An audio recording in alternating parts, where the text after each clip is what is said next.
Welcome back. Where did we last leave off? Oh, yes. Skaaymon met the universe. We should back up a moment. While attending a party in the elemental plane of air, Skaaymon and Whimsy were attacked by a creature that once was Prototype Orion, the hunter that they had met, who attempted to persuade Whimsy into joining him, and when that failed, attempted to kill her. Unfortunately, he's stronger now, and managed to defeat both Skaaymon and Whimsy, suspending Skaaymon in time as his patron reached out to offer him another chance.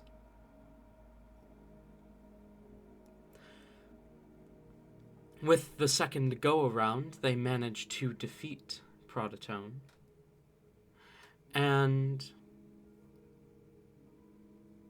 they made their way to a hotel, angry and pissed off, where Skaaymon encountered Sally, who began to reprimand him for messing with the timeline before realizing that this was not the Skaaymon she thought it was, and quickly left, insisting that she had never been here. Skaaymon began to look through the body cam footage and discovered another version of himself who seemed to run through the ruins of the dying timeline. While meanwhile, Whimsy found that she was beginning to, quite possibly, go viral on the internet, with multiple news posts already reporting on her, quote, brutal murder, unquote. Now, the question is, what happens next? Is there anything either of you would like to do before you go to bed? Thought we already went to bed. Yeah, we did. We're to go to bed. Yeah, we did. It's the morning. She had those hunting dreams. Right, yes. Then, Wait, what? then morning comes as the two of you awaken, each in your own room.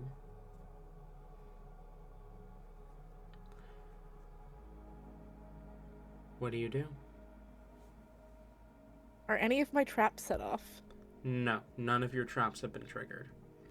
Okay. I'm gonna go and recollect the things, considering the spell should have ended by now. And just like hesitate before opening the door. As you I will just push step outside. As you push open the door, you see that same, just slightly too tall woman from last night, kind of standing between your room and Whimsy's as she turns her attention to you and nods and says, "Good morning." Skaaymon goes back in his room and shuts the door. Just like goes out, looks at this person, looks them up and down, goes back in and shuts the door.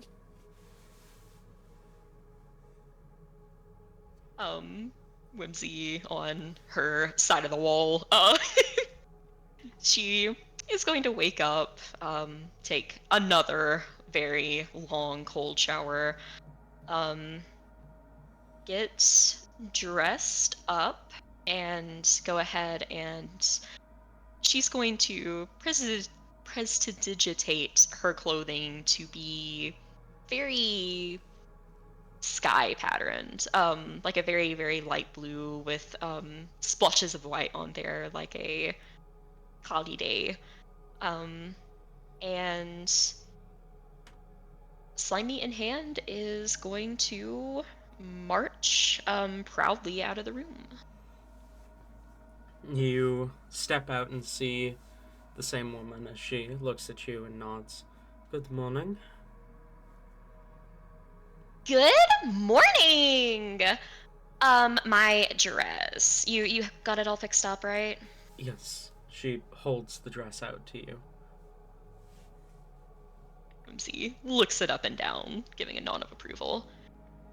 Perfect! I could probably get at least one more use out of this. Wouldn't want to wear it too much, though. She will take it and put it in Slimy. Grabs the fancy So- dress and sticks it in the sentient slime. Mm-hmm. Cleanest place around.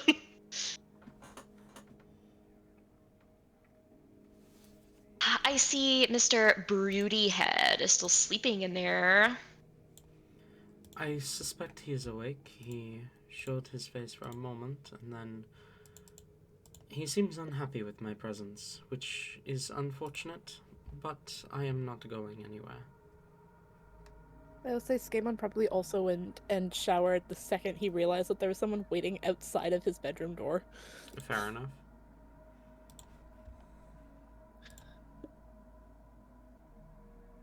Whimsy is going to march over and start pounding on the door. Skaaymon! Hurry up! I don't have all day! I mean, depending on how thin the walls are, if you put your ear up to the door, you might be able to hear the sound of running water. But you don't get an answer from him. She definitely is leaning in to listen, and she just kind of sighs and rolls her eyes. He's probably drowning himself in there. It would make things easier on both of us. Oh, I don't know. I mean, I've never seen a bloated corpse, so I'm not sure if I'd be into it or not. Probably still would be. That's not what I meant, and you know it. Well, I, for one, don't have all day to wait around. I'm a very, very busy person with an itinerary to get to.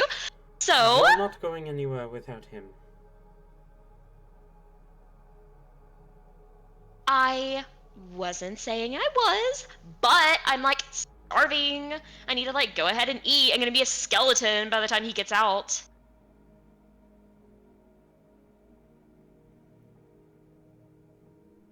You are not permitted to leave my sight, and I am not permitted to leave his door until he is with me.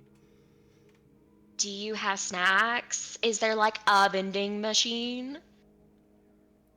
She looks down the hall to one end, then down to the other, then looks back at you. The three of us can go get the continental breakfast together when he is ready. Alright, she's spending the rest of the time knocking on his door loudly and screaming. I'm sorry, hold on. Whimsy is listening to what this person is telling her to do?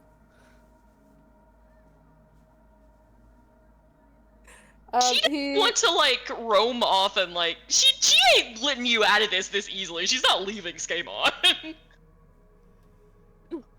Damn. Yeah, no, he takes his fucking time, which is something he never thought he'd do when when he's actively, you know, working. But he is avoiding this as long as possible. But will eventually, like, sigh, get out of the shower, and, like, dry himself off, brush his hair, and, he'll activate the illusion on his wings again, so it just looks like a cape, and will begrudgingly check everything multiple times to make sure he hasn't left anything behind, and will slowly open the door, hearing Whimsy banging and, like, screaming at him the whole time.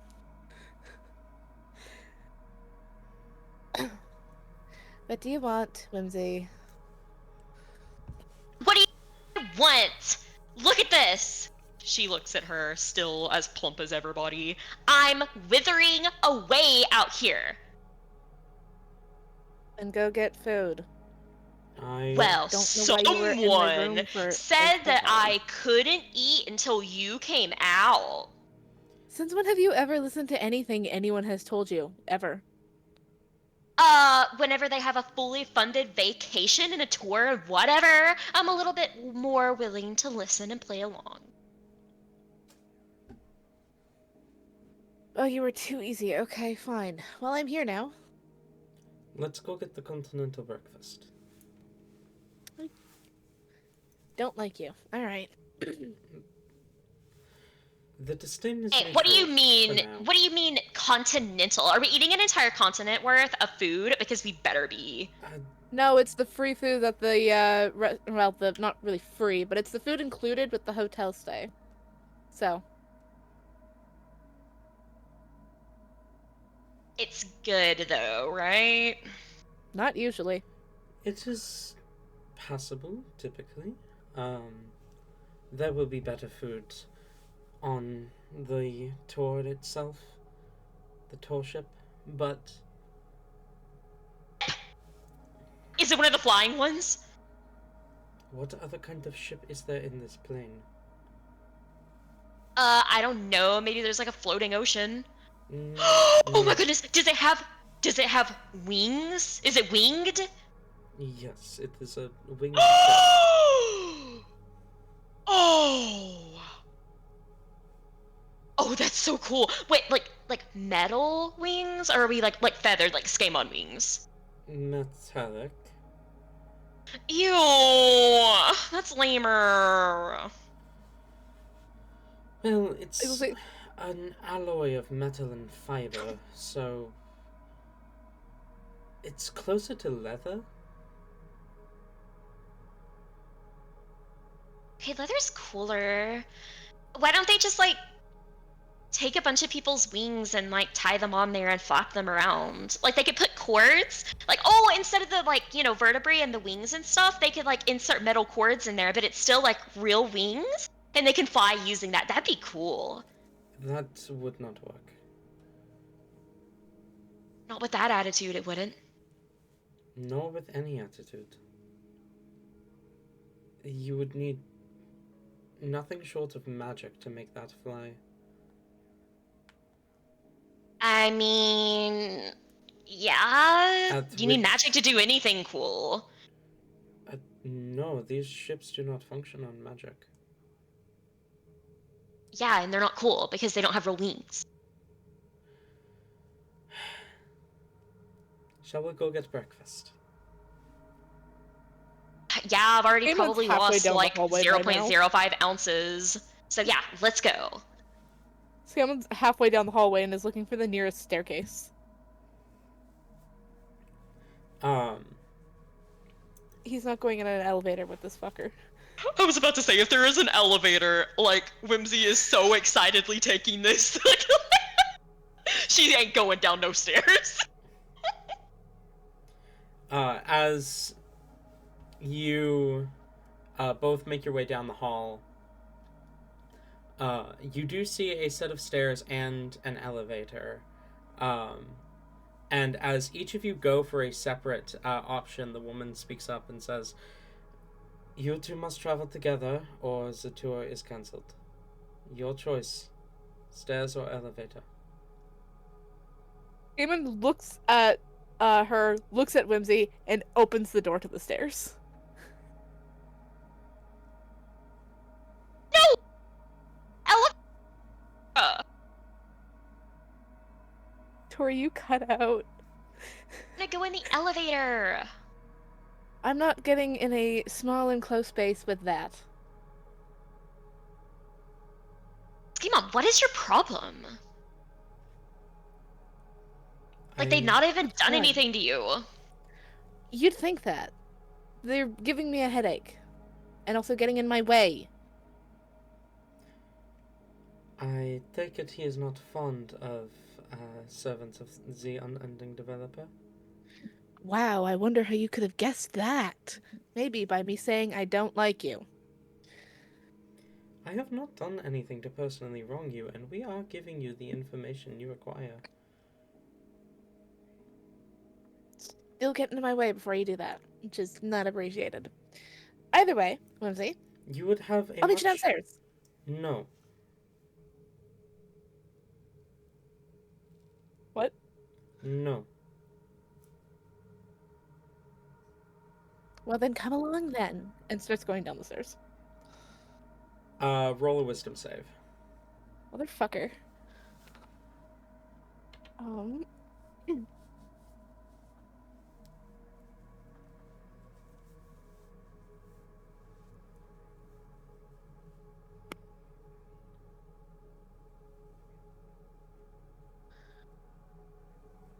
What is the math here? 23. Yeah, no. You continue walking, down the stairs as she sighs and turns to Whimsy. You're coming down the stairs, and follows you, Skaaymon. Do I notice, like, a sense of trying to control or anything? You feel for a moment, your body beginning to seize up. Okay, Skaaymon, while walking down the stairs, flips her off. Fair And enough. calls up, and now you have done something to personally wrong me, so fuck you. I am trying to ensure that you still receive the information you require. The only person getting in your way is yourself. He's not listening. He's still going down the stairs. He is slowly going down the stairs, but, like, going down the stairs nonetheless. Whimsy, are you following her?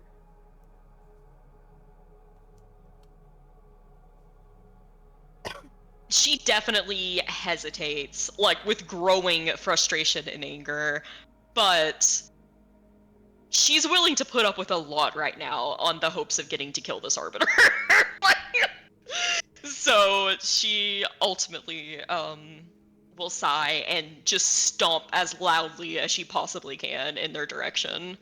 Like, running down the stairs, and she's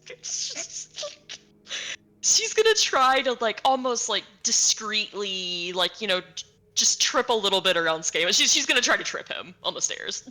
Oh, I was gonna say, Skaaymon, depending on what the staircase looks like, is gonna try. Is it like a staircase where there's a hole down the middle of all the stairs where you can see the No. bottom floor? Damn it. Okay, never mind. He's not gonna jump down the middle of the stairs. That sucks. I was really hoping he could just jump down the stairs. I mean, alright. You try and trip the boy. You can. What, I need to roll for this? That would be an athletics check, and then Skaaymon would roll either athletics or acrobatics.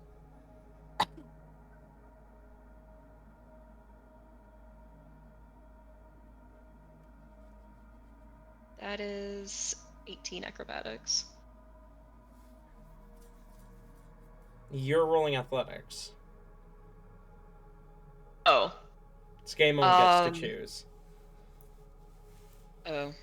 That sucks. Then that's... Oh, shit, what was it? 14. Hey, is this just to see if I, like, stumble a bit or, like, fall? She's trying to, like, make you fucking faceplant down these stairs. Would I be able to get advantage with the wings? Just, you know, big and, you know, blocks the aerodynamics of falling. Parachute, essentially. Can I use parachute mechanics with my wings for this and get an advantage? No. Okay. That's a 6. You do faceplant. I'm gonna throw a stick at Whimsy. What stick?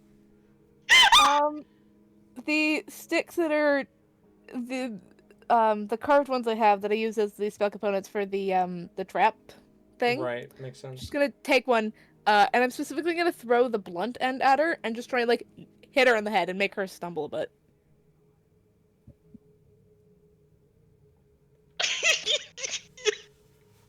Okay. Roll. Honestly... Yeah, okay, yeah, roll. roll an unarmed strike, I guess? Or improvised weapon, which would be unarmed strike? Which would be strength plus proficiency? Well, I mean, if I'm throwing something. Hand axes still use strength when being thrown. Same with javelins and spears.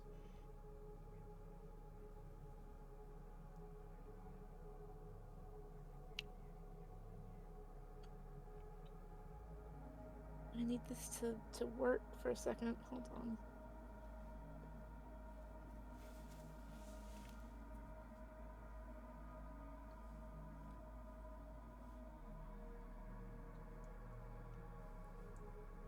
Oh, no, that's just a...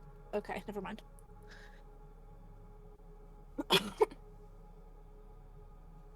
Okay, so it's what again? Strength plus proficiency. Okay, thank you.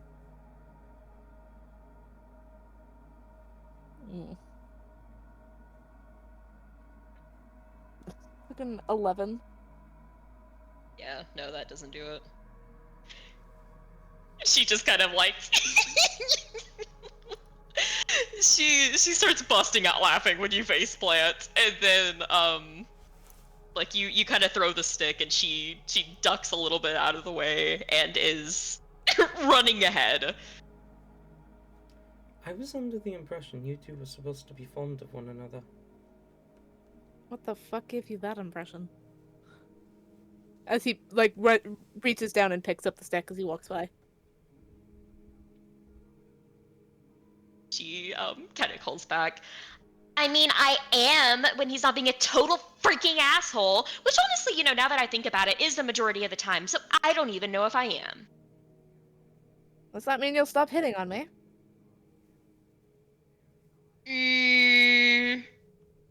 No. Of course not. No, but seriously, what gave you that impression?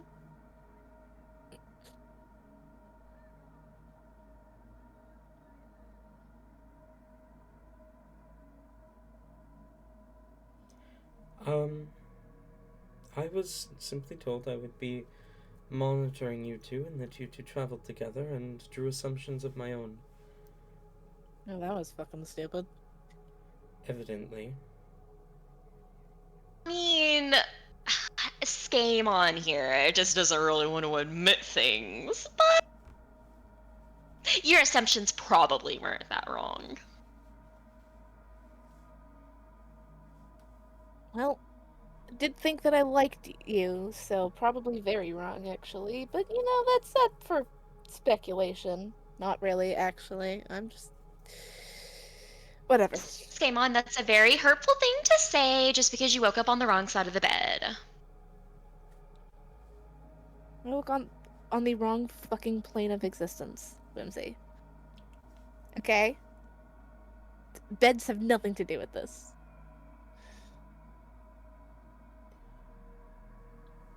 You know, Skaaymon, Whimsy, you two are not too different from the one I serve. You make the comparison again, I'm probably gonna throw up. I mean, if you're talking about, like, someone who wants to, like, change things and, like, do shit and, like, whatever, yeah. Like, I literally told, oh, what's his face? I've almost forgotten already. Oh, Ace, the one that we, like, killed and everything. I was like, hey, you should, like, give up your position and give it to me because I deserve that more, you know? And, like, he got really mad about it. But yeah, no, you're right. Honestly, like, I should be the chosen of everyone ever, but bad taste, I guess. Unfortunately, our patrons are less fond of one another. And yours in particular, Whimsy, is very territorial. He chose me because I'm quite territorial as well. I mean, I haven't pissed on Skaaymon quite yet, but we're getting to it.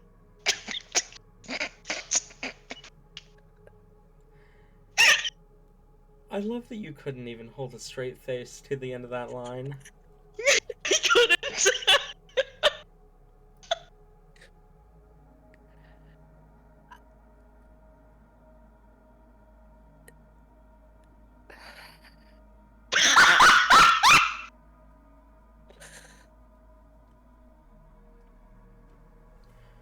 I didn't realize why I didn't realize that the microphone was gonna pick that up. But like that was so in character for him. So yeah, he just sighs,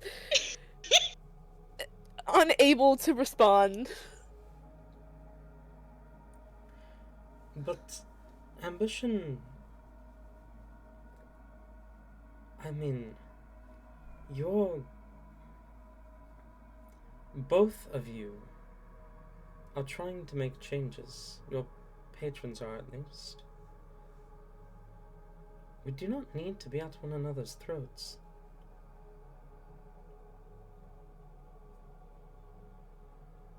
Yeah, well, like, whatever super ancient, all-powerful beings they are, like, they tend to, like, hate one another. They tend to be all, like, like, oh, man, like, I hate everyone, and, like, like, that's certainly a thing, at least in the books. At least in the books. Sounds about right.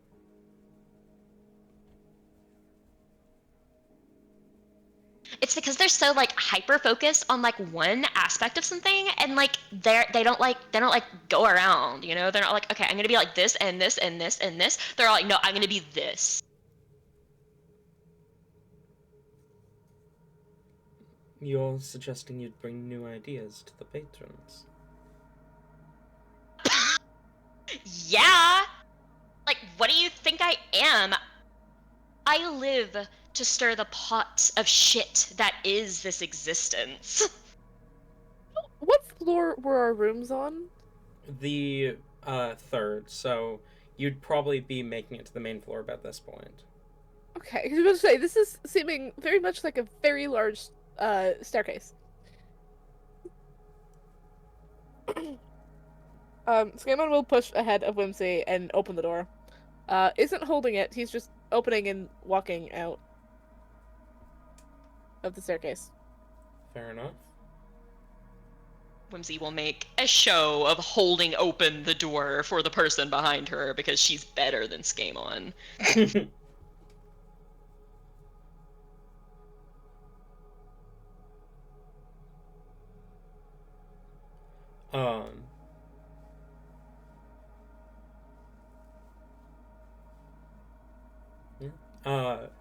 You make your way to the continental breakfast. As you see your shadow, I guess. That's not your attendee? No. The woman. I can't think of the word I'm looking for, but you see the woman kind of stands off to the side and just watches as, I assume, Whimsy, you load up your plate? It's... Is there anyone else in this hotel, or is it just us? No, there are quite a few others here. Okay.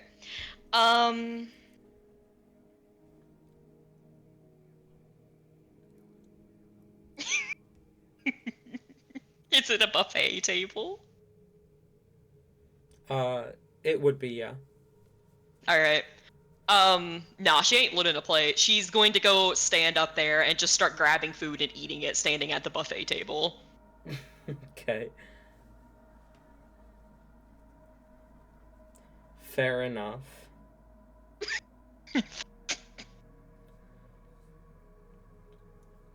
You definitely get a lot of people looking at you weird. Skaaymon, are you getting food? Yeah, he's going for like if there's like a bagel or something. He's going for that, and is just watching the chaos that is this little goat girl.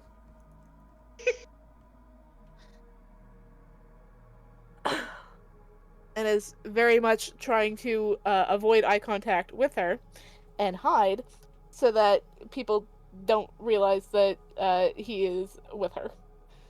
She is intentionally staring at him the whole time to try to make him more embarrassed. He's not making eye contact.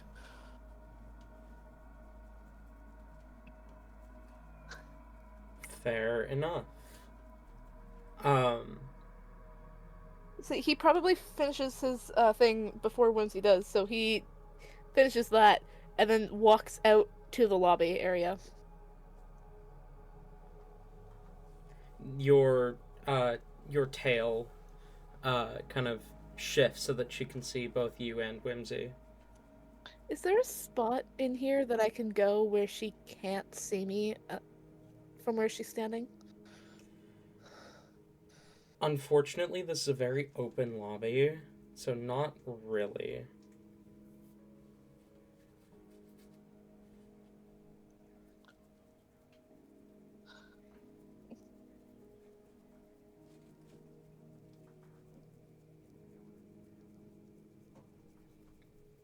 Alright. Whimsy's going to eat an obscene amount of food, and then walk up to Skaaymon and join him in the lobby.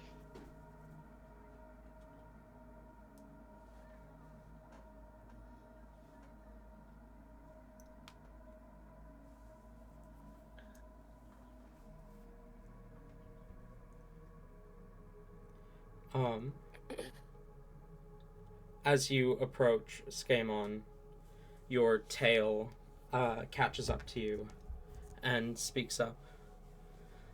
There's a car waiting for us outside, and I will take us to the liftoff point. Car? A car? What type of car? A limousine. Is there room in the back for fucking? If that is what you two desire. Well, it's what one of us desires at least, but...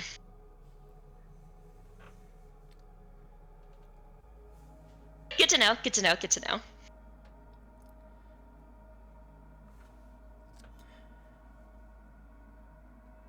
Shall we? As she begins to walk towards the door to the hotel. Whimsy is right on her heels and is definitely going to try to get, like, it may not be possible, but if shotgun's available, she's gonna try to get that.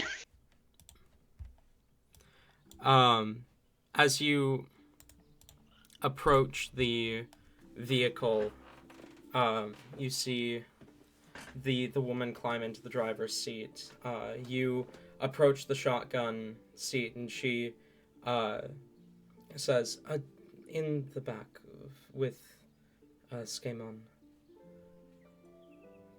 No! I want to be in front! You can see both of us. What does it matter?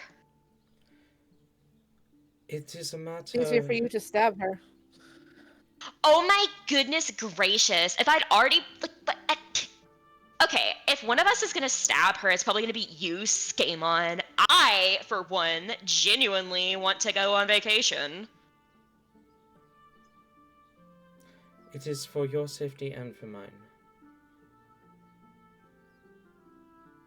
Oh, I know what you're doing. You're just like letting me like build up my rage so I can take it out on you know who. Okay. Smart. She climbs into the back.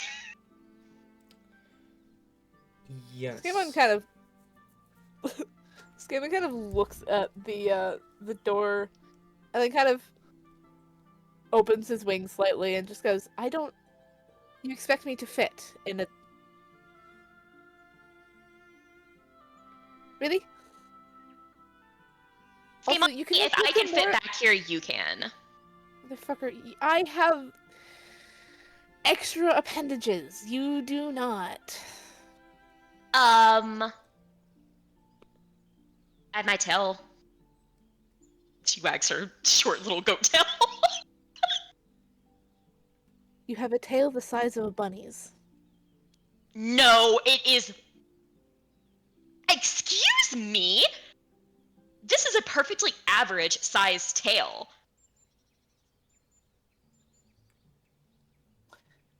Okay, my throat is burning just by saying like anything on me is average. No, this is an adorably perfect goat tail, which is quite a bit longer than a bunny's.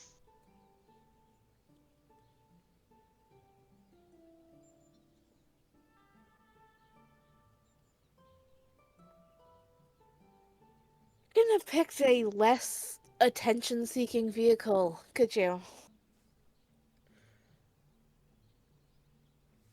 You are a guest of that which has names. You are to be treated as such. Hmm.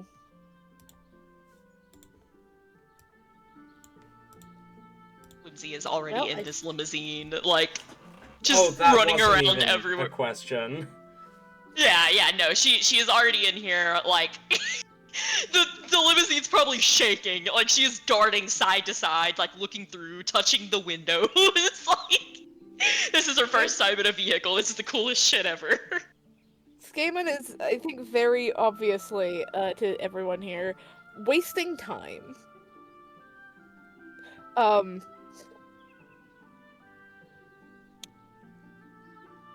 But eventually he, like, sighs and, with almost practiced ease, gets into the vehicle despite the wings. Because, you know, remember the first session started with Skaaymon getting into a fucking police vehicle. No. He gets in with pretty easily, and, kind of tucks in on himself, making sure that nothing can come at him. Fair enough. As the two of you climb into the vehicle, it begins to move.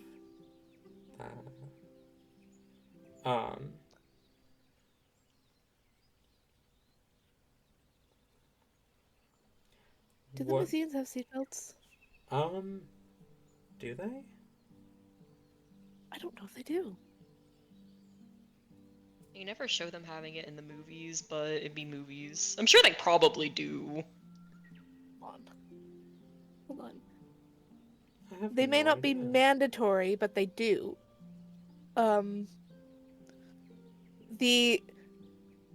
At least this is in Alberta, limos, party buses, and shuttle buses are exempt from mandatory seatbelt laws because they're considered commercial passenger vehicles. So Which, you know, we don't depending care on if the they're laws- safe. depending on the laws, they are not necessarily required. Well, required or Does it not, have Whimsy ain't seatbelts? wearing it. Fair enough. Fair enough. In that case, fuck it. Skaaymon lays on the floor.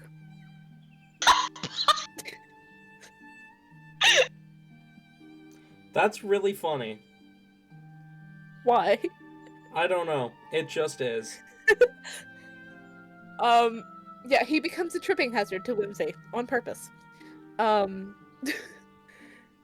He's She's kind of on his back. He has his wings like flat, but then like wrapped around him, but like the base of them are flat so that he can lay down on his back without breaking anything. And yeah, he's just on the floor being a tripping hazard. She's just leaping over him, like each time she jumps from one side to the other. She is like face plastered against the window, absolutely loving every single second of this. And probably not even a minute into it, she starts yelling, "Faster, faster!"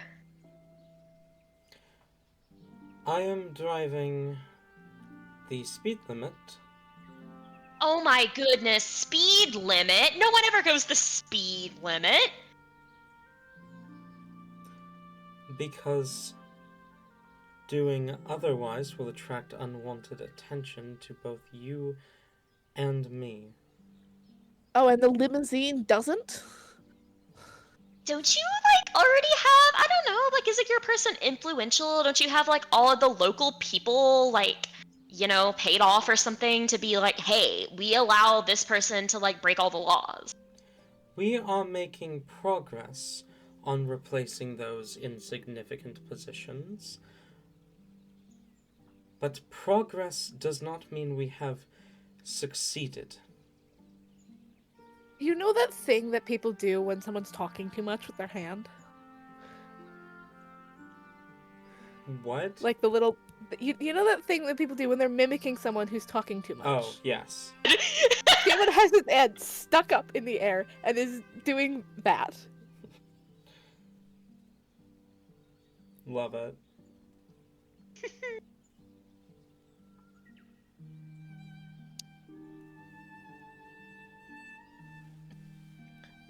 But when the... Nope, never mind. What was I saying? Never mind, entirely, actually. He just stays quiet. You know, like whenever like a dog is riding in a car and they get like their nose prints all over the window. That is the back of this limousine now after Whimsy.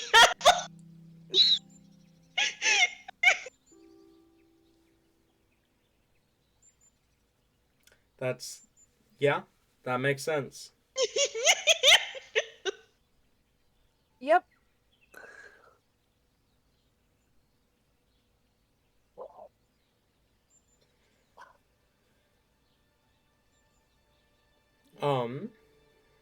Okay, Will laying on the floor, Skaaymon kind of checks the roof and, like, anything he can see for anything that might look like a camera or a microphone that could be spying on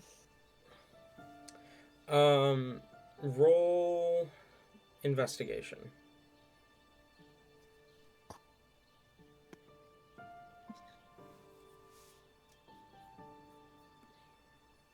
$14. 14. You don't see any spying devices.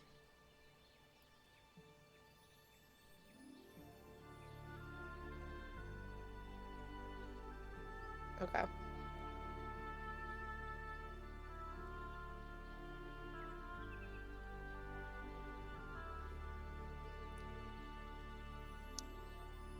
He's not doing anything in particular, he's just looking. He needs something to focus on.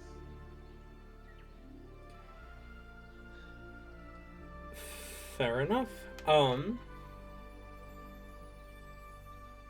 As you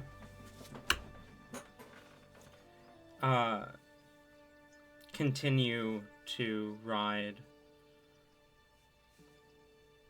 the limousine moving, you not really paying much attention to where it's going. Whimsy more so paying attention to just the fact that she is currently in a moving vehicle.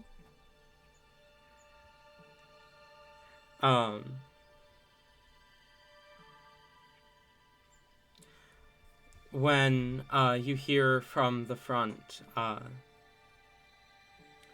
Whimsy, could you calm down a little bit?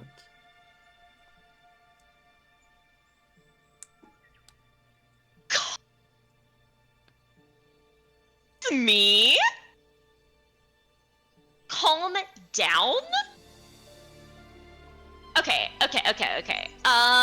This is like a vacation. This is really cool. This is the first vehicle I've ever been in. This is like amazing. I have like a hot person in this vehicle with me. Let a girl be free. All right. You just okay. You know how like you're on my back right now? You can just get right off of that. I understand. And while normally I would not have any comments, you are making it very difficult for our guest to arrive. Wait, what? I'm sorry, for what? Is there another one? Sit still for a moment so she can lock on to our location. Abso-fucking-lutely not. Whimsy, keep moving. For the love of literally anything ever, keep fucking moving.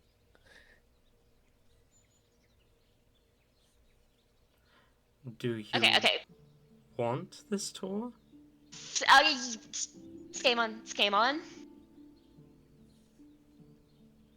We don't need more You of gotta them. learn, and like,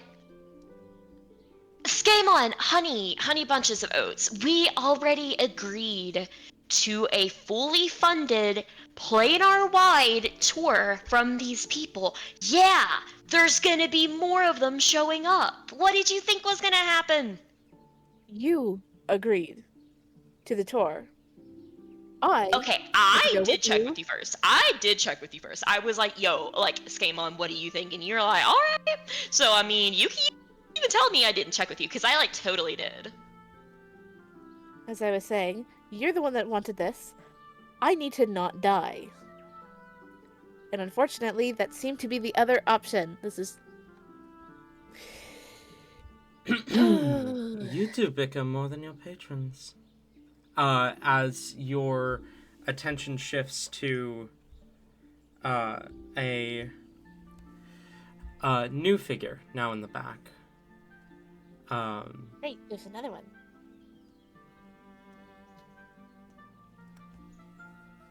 A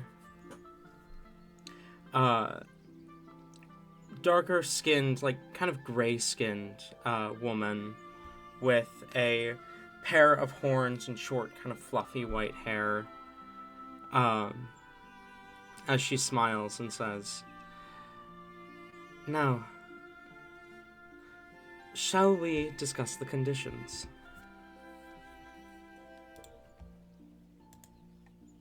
Conditions of what? You being here. If there were conditions, there should have been, like, stated before we got here, but alright, I'm all adorably large ears. Wonderful. You can, for now, call me Tara. I am here on behalf of that which has names. And the conditions of your funded tour are as such. You shall remain within sight of an agent of that which has names or the unending developer at all times. You shall remain within the assigned vehicles and no others. So, that means this limousine, the airship that you're heading to, and I believe there is a small boat that you will be on briefly. Oh, You will listen to all instructions given to you by your caretaker, which, at the moment, is your driver, but may change at some point. And that which has names reserves the right to withdraw her consent to this deal at any point if she no longer feels it is beneficial to her. In other words, they're just stringing us along so that they can kill us later. No. If you are cooperative, that which has names may not change her mind.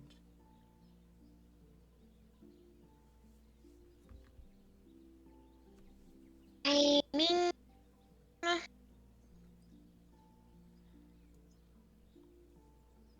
yeah, like, it'd be kind of awkward if we refused it at this point, since we're, like, already here and stuff. And I mean, this has been pretty cool so far, other than, like, you know, the whole can't go in the elevator thing, which really was your fault, Skaaymon. So, I was not being in a small, closed, I'm not being in an enclosed area with that, and I don't like the fact that this one's here now. This is we're in an not enclosed area comfortable. right now, Skaaymon. Exactly.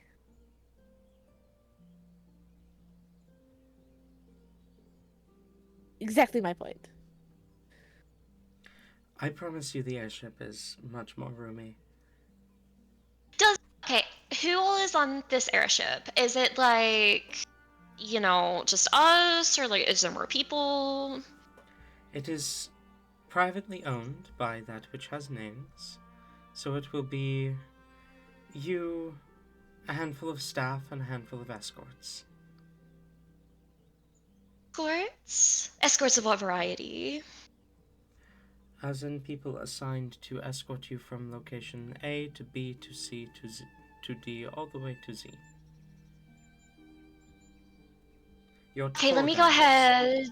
ahead. Okay. Are there any men?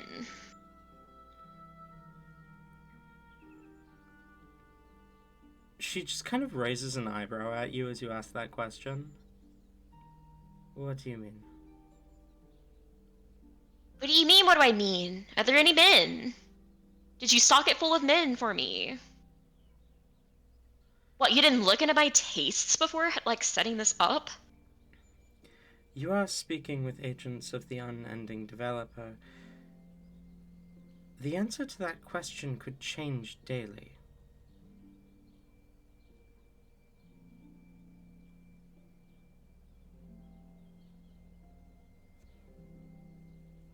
We are all encouraged to develop ourselves unendingly, become new people every minute, every hour, every day. Names, genders, bodies, these things are not permanent.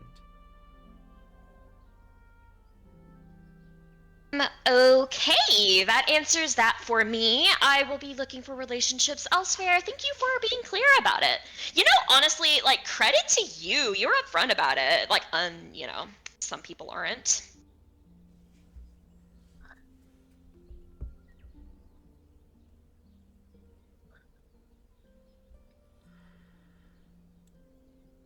Right.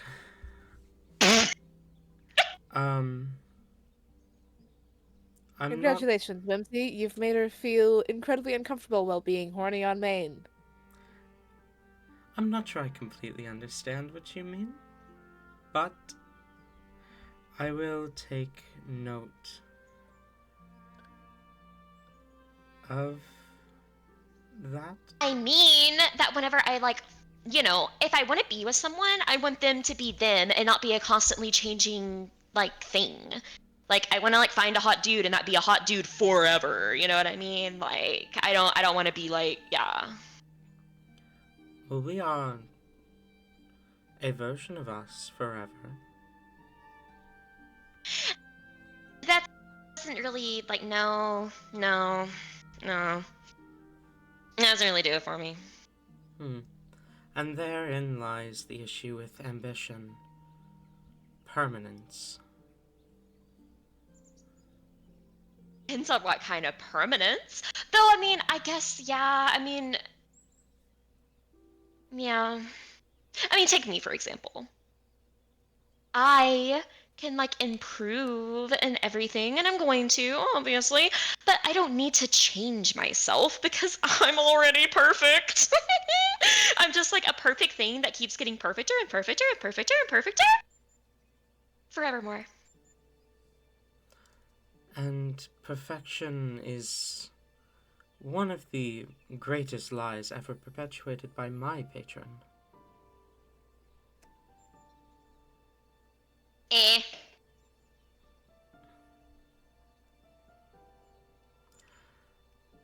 But I suppose ambition is blind to deception.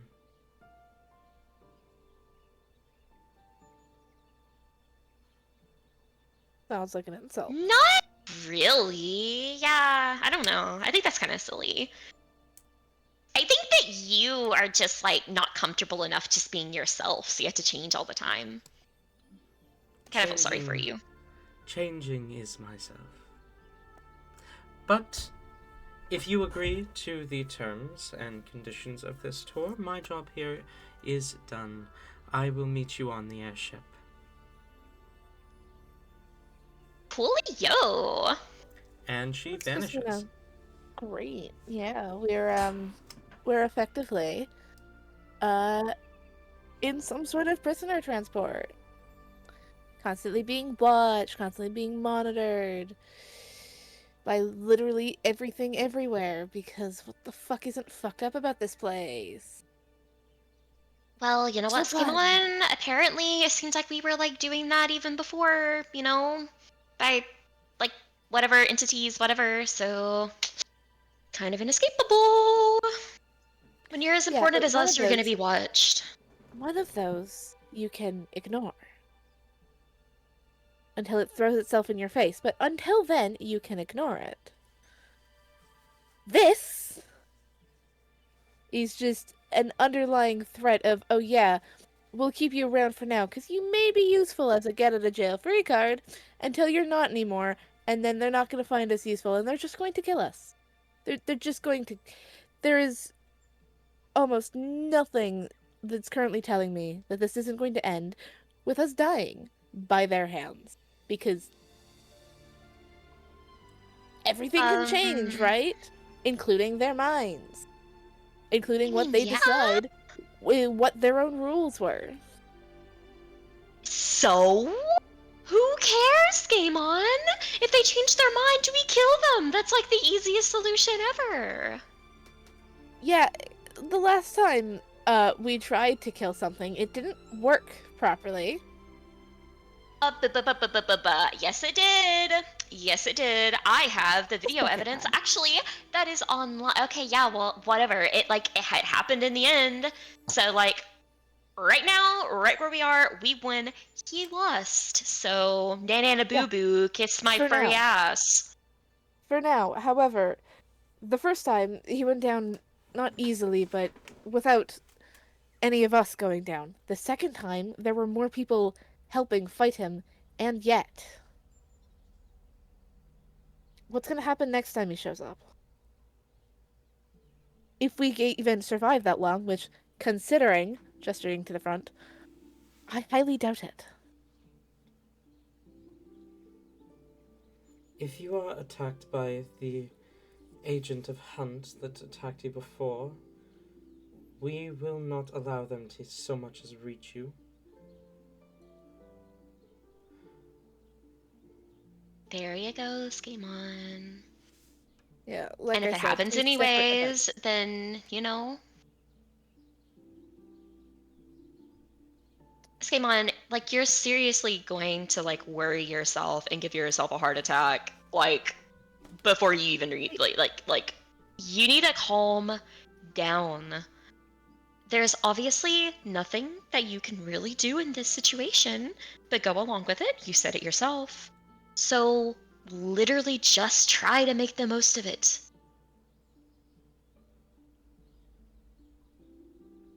Life must be miserable whenever you're like so down and negative and like viewing the worst things about everything all the freaking time, which is you. That's what you always do. What I do when I'm annoyed, angry, or upset. I'm not always like this. Even when I am, though, I have people that I can just shit talk existence to. Because I have common fucking sense. This sense of morality. Either way, I'm still not convinced that this isn't just bringing us to our own deaths.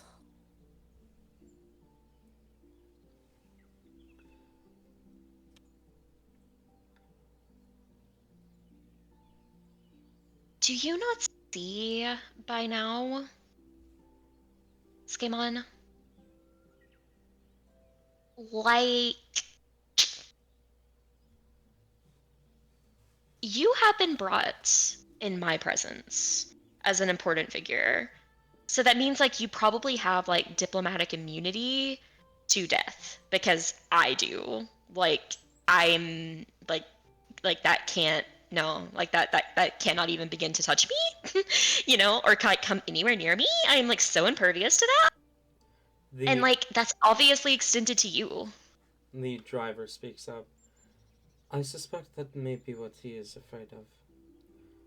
Adapting to being out of death's reach is difficult for many chosen.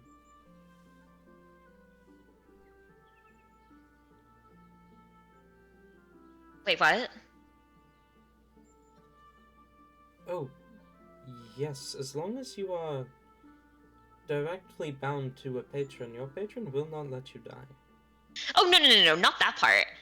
Why would you want to die? What? What? I didn't say I think he wants to die. I think it is common for new chosen to be afraid of the not possibility of death or lack thereof, but what happens instead.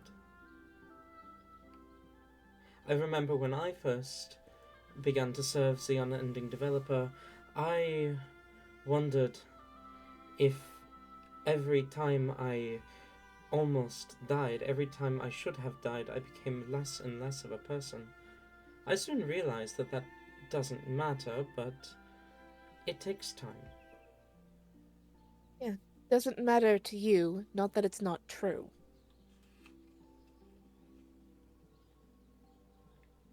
Exactly. It may or may not be true. You may lose your personhood the closer and closer you get to your patron, but it doesn't matter. You're still you. You're still the same mind, body, and soul that you once were. I mean, yeah, like I can totally agree with you on that one. Sorry, hold on. Skaaymon. You're the same body as you once were. Didn't we just have this conversation of you guys cycle through bodies That's true. like they're But common clothes? you're the same mind, body, and soul that you once were. Yeah, I'm the same mind and soul. I'd like to just keep everything, as one and get away from this as soon as possible. So if we could just shut up. The denial stage. I missed that when I still thought there was a chance. Skaaymon. Are you are you having an existential crisis or something? Is that what's going on? Is that why you're being a little extra? Well, for one, Whimsy, I have spent my entire existence and, most of my family line that I can track has spent their entire existence believing that the gods is where it ended. Clearly, that's not the case. And also, I have been sent here to do one thing. Two things. I've been sent here to do two things. Find someone and take back a thing. They're getting in my way of doing that, and I just want to go home. I I can't mean, do they're that. literally not. They're gonna give you the information, probably, maybe, or we're gonna get it out of them. Yeah, if you believe them, maybe. I did say, or we're gonna get it out of them, Skaaymon. Yes, and even under torture, there's still a good chance that people don't tell the truth. We are your only option to finding the one you search for. Right now, he is Really? under the protection of that which has names. So we wait till he fucks up. He definitely will. Wait till he fucks up. You wait till your whatever the fuck they are decides that, oh, actually, he's not worth anything and tries to kill him, and then he's not under their protection, and we can find him. Probably has happened, or is going to happen soon. Knowing the prick.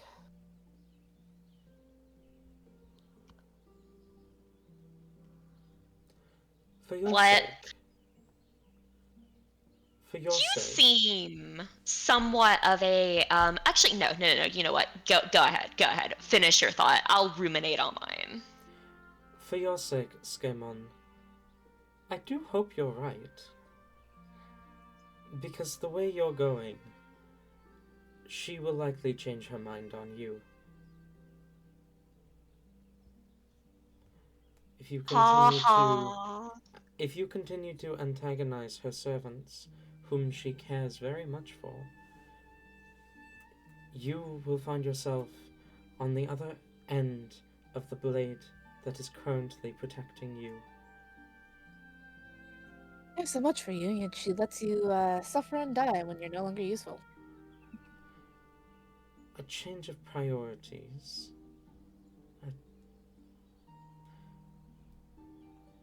Istelkish Yeah, it's proved not care, himself. that's manipulation.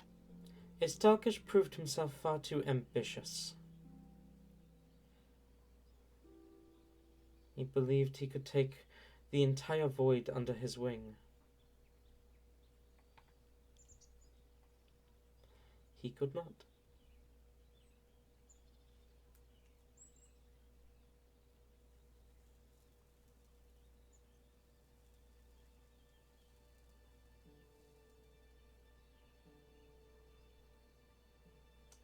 Well, I, for one, couldn't agree more. Skaaymon, you should tone it down a little bit and stop being such an antagonist. Put it down and they stop treating me like I'm a fucking creature. What? A child? Because you're acting like one. You've been throwing a temper tantrum since you woke up. This is our reality. Deal with it. It's not a very pleasant one. Yeah. Well, you can't die to escape it, can you? So you're just gonna have to deal with it. But it'll be a much more pleasant reality by the time I'm done with this place. Don't you worry, Skaaymon. Oh yeah, as I was going to say, what's your name? I'm sure that changes all the time, but what is it right now? Well, do you want something permanent or personal? Ooh. Oh, those are two cool P words. Not my favorite one, obviously, but permanent or personal? I mean, permanent's cool because that, like I can just like that, like that's it, like that's just one and done. Whoop, there it is. But personal is like, whoa, that's personal. I think I'll do personal. Scottsia. Scottsia? Scottsia. That's cute. I like that. All right, Scottsia. Are you, allowed to kind of like get the can of beans and spill that on like, of course we have, such glorious hits as, my main squeeze, Jabrium, and, like the little time thing that, is following, like, Skaaymon around, and then we have your weird ass, like, shifting people, and the unending developer, like, alright, like, what, okay. Like, if these people were to get together and be like, we are the, what would they be?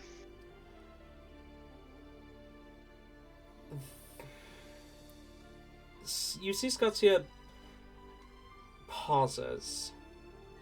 There is clear thought being put into the answer before she says, I do not know. The entities we deal with are far, far stronger than anything we've been able to comprehend. Even my own patron I do not truly understand.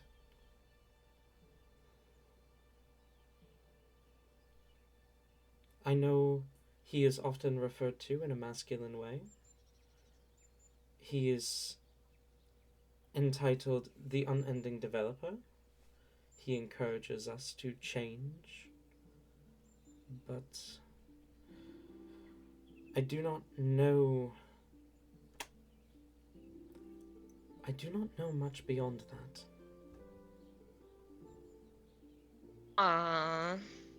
What I do know is that these patrons embody concepts far more primal than any god's domain or devil's folly.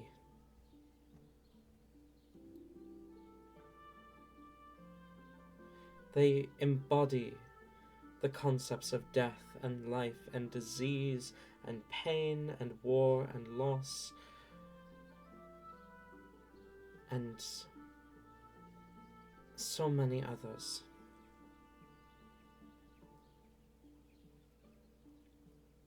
If there is a word to describe a thing, there may yet be a patron named for that word.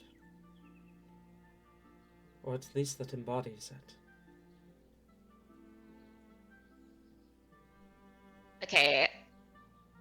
Is there a patron of edgy hot men? Specifically, edgy hot men? Uh-huh. If not, I'm gonna take that. I mean, I'm taking a few different titles, but I'm gonna take that one. Well, no, oh, but I wouldn't embody it. I wouldn't. Okay, I'm gonna find someone and then I'm gonna uplift them to that position.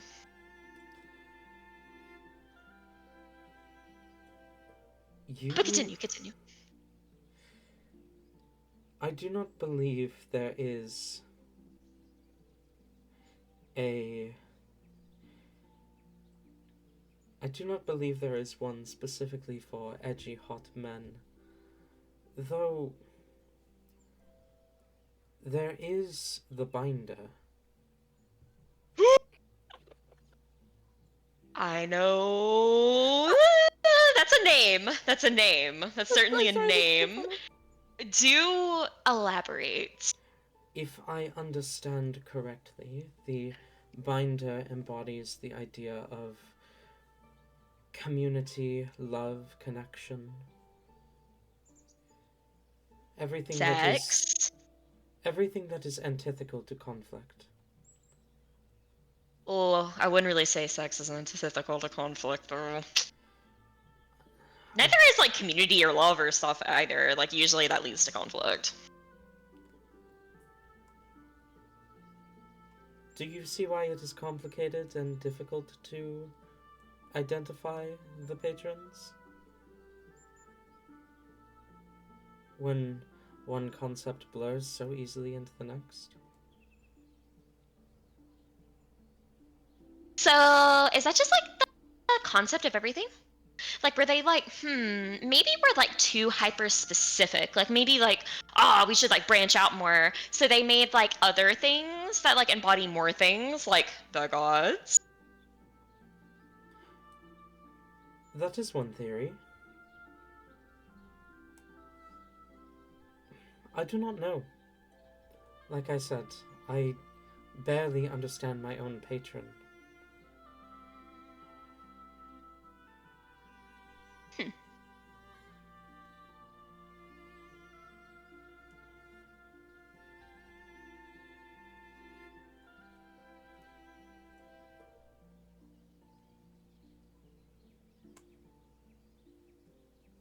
Well,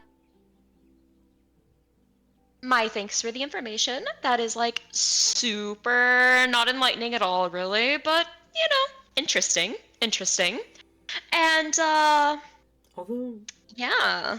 edgy hot men may fall more into the embrace of the survivor. Oh? I know most of her patrons, her chosen, tend to be on the edgier side. Oh, woe is me. I am alone in this world. Oh, wait, so it's just Skaaymon.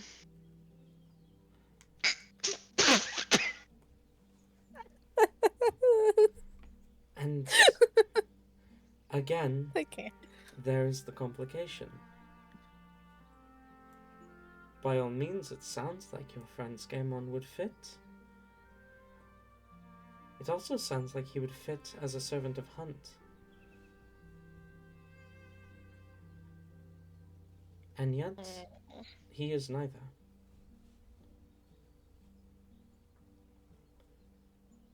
I mean, do we like have any idea why he's like, you know, time related or whatever? I mean, Skaaymon, like, I guess you do like to waste people's time, so maybe that's why.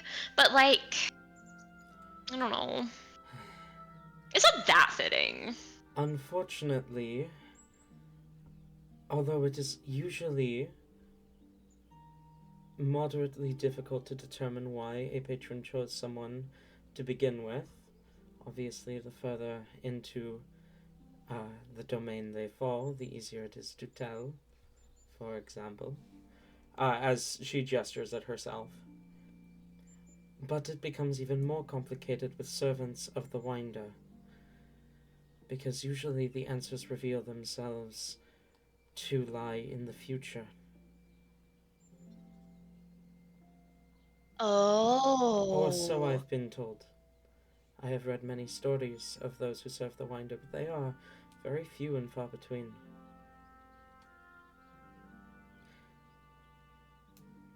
The god Nebulus was a servant of the Winder, the last major one that I have read of. Ooh. That's some, like, big names. Skaaymon! There's hope for you yet! You yourself also serve a patron that rarely gives his blessings. I mean, yeah. Like, there's not very many people like that, like, they're, like, out there, you know, like me, and, Alright, you didn't hear this from me, but, he said I'm his favorite ever! You could probably already tell, but... Interesting that the Kingmaker would choose you to be a favorite. He has had many big names under his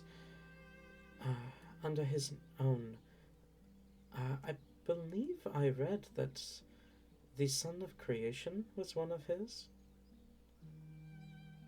What?! I mean, that makes sense. The man who dared to take on the gods. I mean, yeah, that, like, that does check out. That is, like, pretty ambitious. Same attitude of self-importance. I can see it. He was probably a stuck-up prick. I'm not insulting myself when I say that. The other ones are lame and I'm not. Mirror. The Like I said, perfect mirror. The last Princess of Shadow, I believe, was one of his as well. Which, Skaaymon, you would recognize that. That is the title of the last member of the Shadowfell royal family who ended this massive abyssal war that spread across the plains and then vanished like a week after.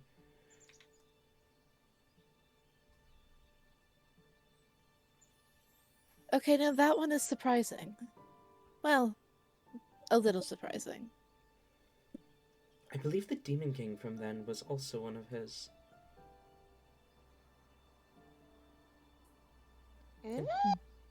Interesting that Abyssal War was just a duel between two chosens of the same patron.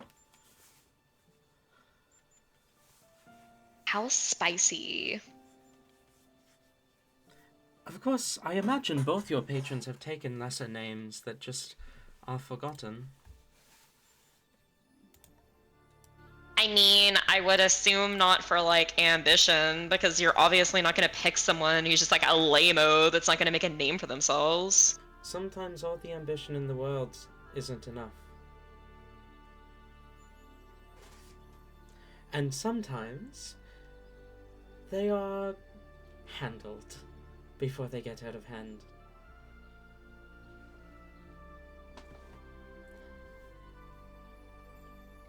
Sucks for them, not relatable. Yes, I suspect you two will go far. Whether that is a good or a bad thing for the unending developer and that which has names is yet to be seen. Well, just let them know that, like, I mean, at least the unending developer, if their whole thing is, like, that they want, like, change or whatever, but they don't really care what the change is, just that it's changing, then, like, they should love me. Because, like, yeah. Yes, the unending developer in particular tends to not really try to stop the others from their plans. Almost every patron wants change, and the unending developer doesn't care what kind of change. Sometimes we pick sides. Sometimes we pick sides, but beyond that, it would go against our very nature to try to prevent change.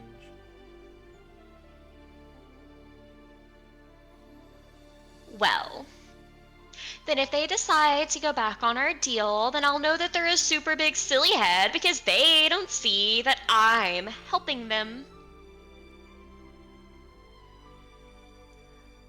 I believe we are arriving at the takeoff point.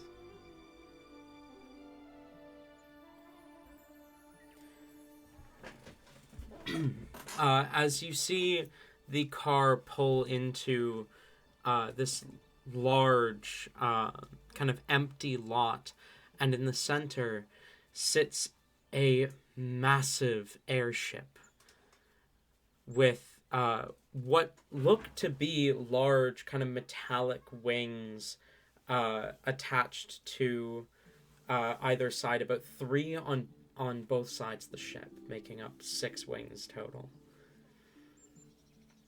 And you see they shift slightly as the airship is currently on the ground, but it does look like it is getting ready to leave. She drives the limousine up towards it and pulls up next to it, where you see a shorter man of skin that is unnaturally pale, wearing a suit and tie, smiles as he approaches and pulls open the door next to you and says, "I will tow you along the airship while your driver gets the limousine situated. If you will follow me." Whimsy is running out. This she wants on this airship so much. That's cool as fuck. Skaaymon takes a sweet time getting out, but it doesn't take him more than a minute. Fair enough. Which, for getting out of a vehicle, is a while. Yeah.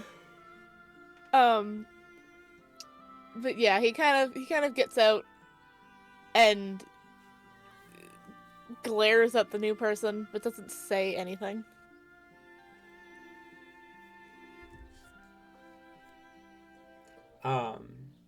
You see, as you glare at him, he just smiles,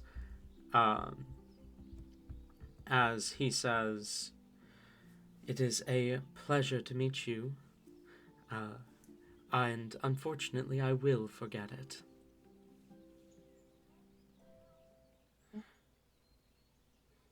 Now, shall we? As he turns and begins to move towards the airship, gesturing for the two of you to follow. Yeah, no, Skaaymon is following behind him. Is very much not walking in front of this one. Whimsy is probably having to like keep herself like with his pace. Like she wants to run ahead, but is, you know, still a little scared of the canceled vacation, so is keeping herself back just a little bit. But she will just to fuck with Skaaymon a little bit, she'll like lean over to the guy, like hands cupped around her mouth, and give a pointed look back to Skaaymon. Ignore my friend back there. He's like that to everyone. I appreciate the heads up. I will forget it. As he ascends the ramp up onto the airship, he begins to speak. "This is the main deck. It is the external deck. From here, you can look down upon the lands that we fly over.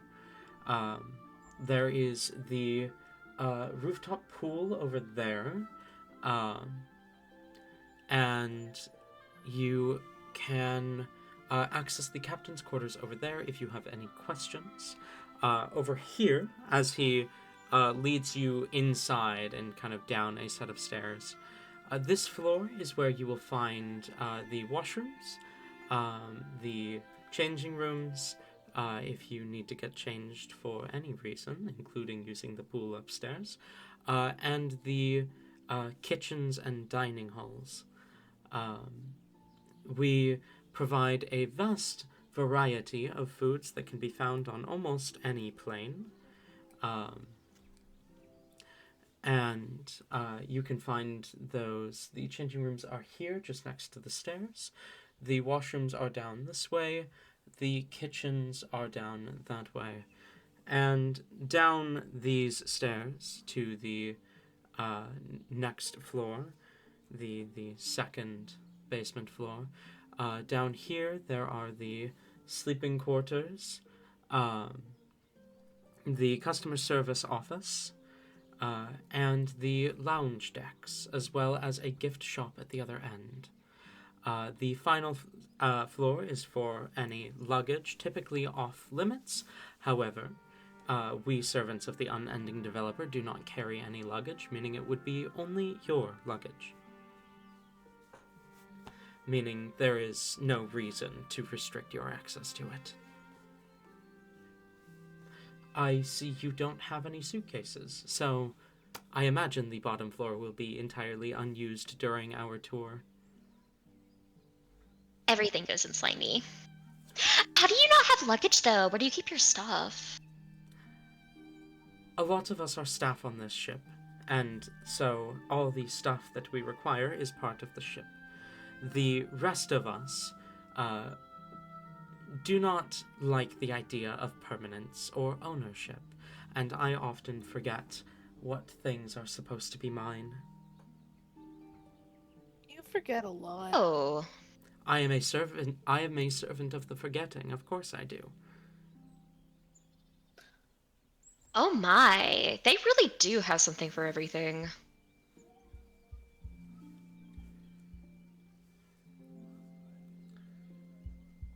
Okay, well, are we dismissed? Are we free to like run around and frolic? You are free to explore the ship to your liking. We will be taking off in 20 minutes.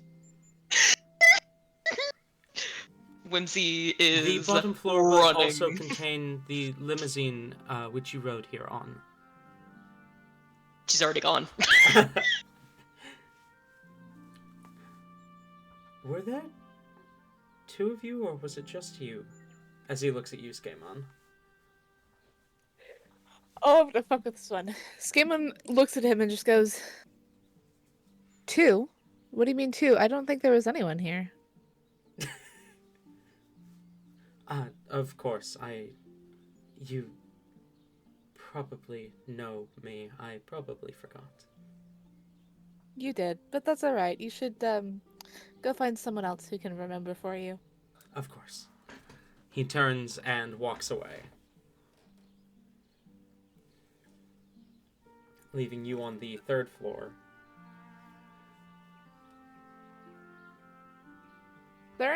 Just quick glance around. Is there anyone watching me?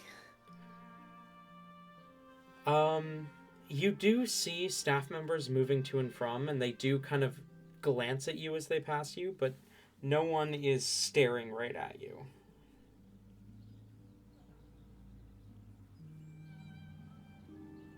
Alright.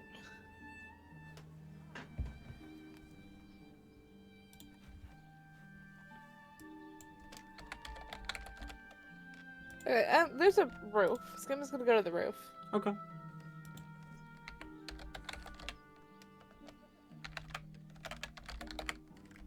Whimsy is just running around everywhere, basically, right now. Like, checking out absolutely everything. The dressing room, does it come with clothes? Like, already in our sizes and everything? There are no clothes within the dressing rooms, but there is a button that says call for assistance. Or press for assistance. Whimsy immediately wants to, like, I feel like she, like, hyper-focused on that pool. Like, she wants to get in that baby. So she immediately goes and presses the button. Manifesting right next to the button, you see what appears to be a gnomish woman who smiles and says, "How can I help you?" Yes. Okay, so, like, Silly me, honestly, but I don't have any swimwear. Do you have a bikini, preferably very skimpy? A bikini can be provided, yes. Would you like me to go fetch it? Yes, you did get the very skimpy part, right? I did, yes. Okay, good. Okay, yeah. She vanishes, then reappears a moment later with a bikini, a fairly skimpy bikini in hand. Oh no, it's only fairly. She returns it. um, she'll look it over and give a nod. Yeah, I think that'll show Skaaymon enough. Thank you.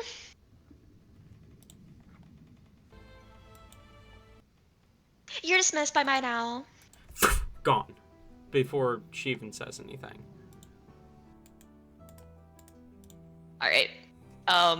Whimsy is gonna get changed real quick and then strut her stuff up to the pool. Fair enough. Where is Skaaymon while this is happening?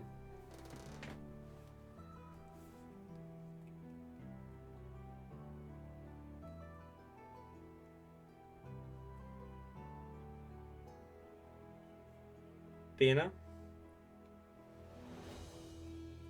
My mic muted. I hit the button by accident. He is on a roof. If there's a part he can get to by climbing, like a part that you're not supposed to be able to get on, but if he can get on it by climbing, he's gonna climb up to the to the highest part he can, and just sit. Fair enough. The highest part would be right near the pool.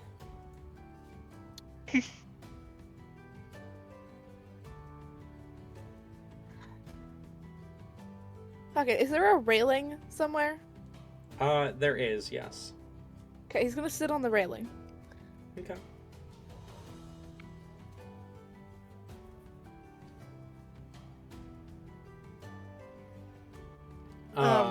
Near the pool? Anywhere on the top deck, he's going to sit on a railing and Okay. just watch. Fair enough. At any kind of point, he's gonna like reach up and like scratch his neck or something, and just make sure that his camera is on and watching. Your camera Recording. is... That's what it is. Your camera is on and recording. Yeah. And yeah, he does that, and then kind of quickly drops his hands to hopefully avoid people noticing.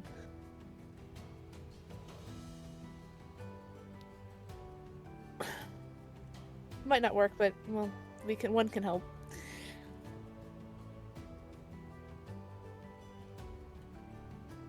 Fair enough.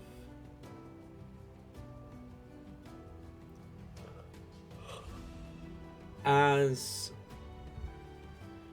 about 15-20 minutes later, you begin to hear the sails unfurl, and you begin to hear the wings moving faster as the ship lifts from the ground. You see the city below you getting smaller and smaller, and then you see the edges of the islands and the empty sky before you. Unraveling out ahead of you, this endless blue expanse with dotted islands throughout, clouds moving in all directions, up and down, north, east, south, and west. The howl of the wind in your hair, Skaaymon, is familiar and calming. We're gonna go ahead and call break there. You will be back very shortly.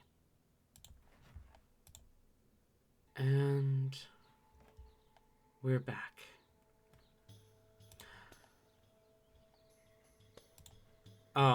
Okay.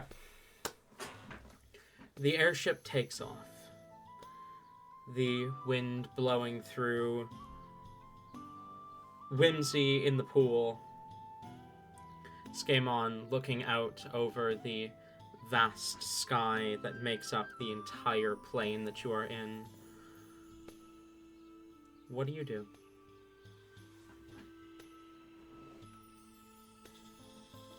Skaaymon probably will. Oh, what? Oh, no. I was just going to say, as a note, Whimsy absolutely would have at least, like, looked out at the takeoff. Like, she was not going to miss that. But go ahead, Nina. Sorry. Skaaymon would probably, when Whimsy first walks up, look at her,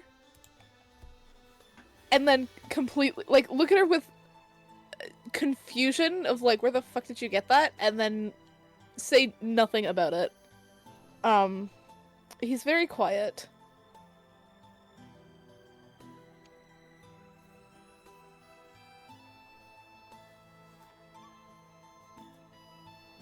After,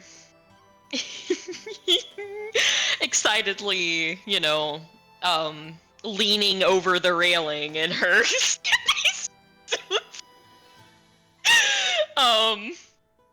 she after looking out at the clouds for a bit will finally decide to actually, go in the pool. And I don't imagine there's anyone actually in it, since most of the people are workers, right? Not at the moment, no. Okay. She's gonna walk over and proceed to go around and try to freeze the entire pool. Okay. You And do that. And then she's going to go over to one of the go over to like a little side of it, where like she froze the ice like a little thinner. Basically just like stomp out with her hooves like a little almost like whenever someone goes ice fishing, like a little hole in there. Mm-hmm. And she's just gonna like dip herself in this frozen hole. Fair enough. And then yeah, she's just gonna lay around, like dive under the water, swim around, stuff like that. But yeah, Whimsy does not swim in like room temperature water. No, why would she? It has to be as frozen as her heart.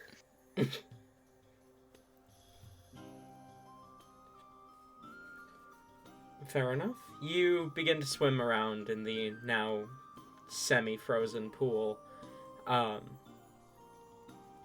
After a bit, as you come up for air, you see Scottsia. Though you have to do a bit of a double take, as he doesn't look exactly like Scottsia had looked when you last saw her. Though he has the same kind of body type, he is distinctly male now. As he glances at you as you come up. Having fun?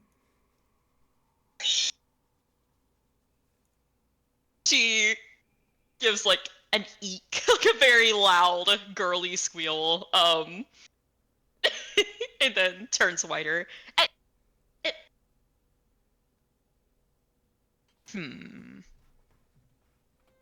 Whimsy, don't flirt with him. Whimsy, don't flirt with him. Whew! I am having so much fun. Good. I'm glad.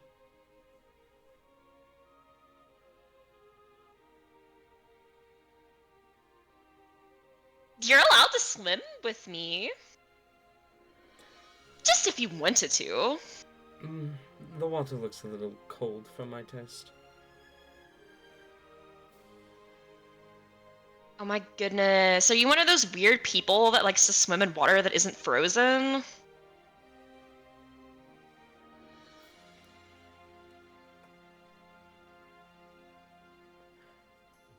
I suppose if that makes me weird, then yes. Aw. Skaaymon. She turns and she's definitely, every time she's been surfacing, like looking over to Skaaymon on his little roost, and has been getting pissed that he's not staring at her, salivating as she wants him to.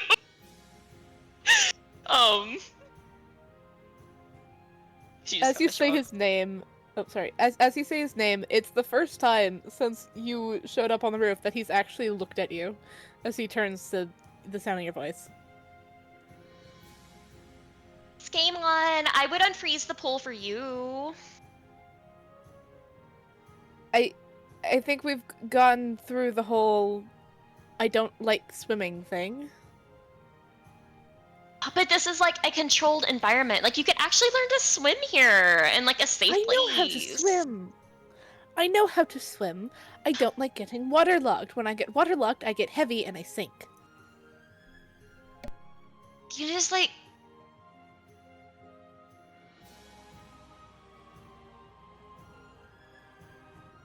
Why are your wings like that? Like, why are they like that? Why can't they just be like a duck's or something? Like, you know a duck, they'll like go and they'll like swim, and like their wings are fine if they're wet. Not Why at are you so first. weird? There is a process for that to happen. There's a as they grow up, there's a whole thing that they do when waterproofing themselves. Okay, yeah, They well, don't like they get there though, and like Yes, you because that's what they're know. meant to do. Well, Skaaymon, I think your fully evolved form has you with like duck wings. So, Well, clearly I'm not that. So, well, you should try to get there. well, maybe I don't want to. I'll tell your wings off gently. You'll tell them off? Yeah. If you're worried about them being waterlogged or whatever, I'll A just, towel. you'll get out. Yeah, a towel. For a second, I thought you were going to yell at my wings.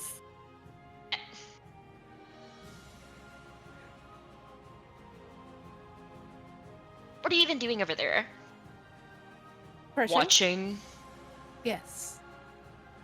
Well, I'd assume if they're going to be keeping their eyes and watching us, I might as well watch them back. You can do that from the pool.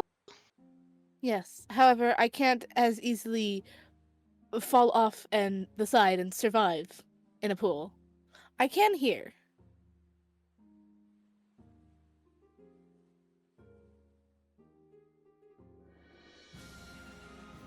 Just openly explains his escape route.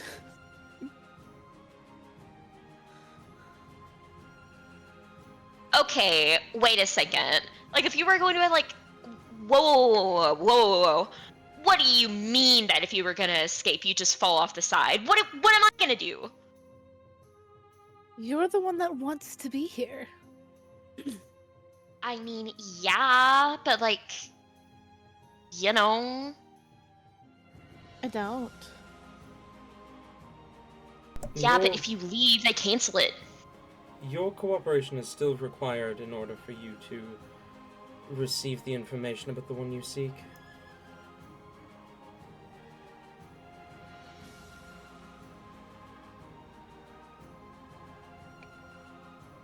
I just realized that I don't think he can mutter in a different language right now, because if he does, this stupid thing will just translate it. I forgot we had those, actually.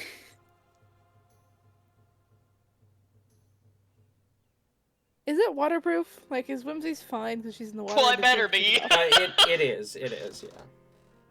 Mm-hmm.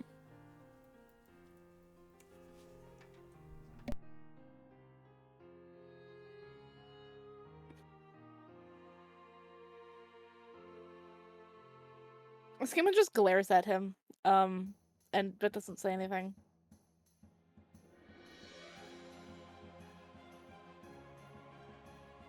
Well, doesn't say anything to him. We'll turn back to Whimsy. And also not say anything because I completely forgot what I was gonna say.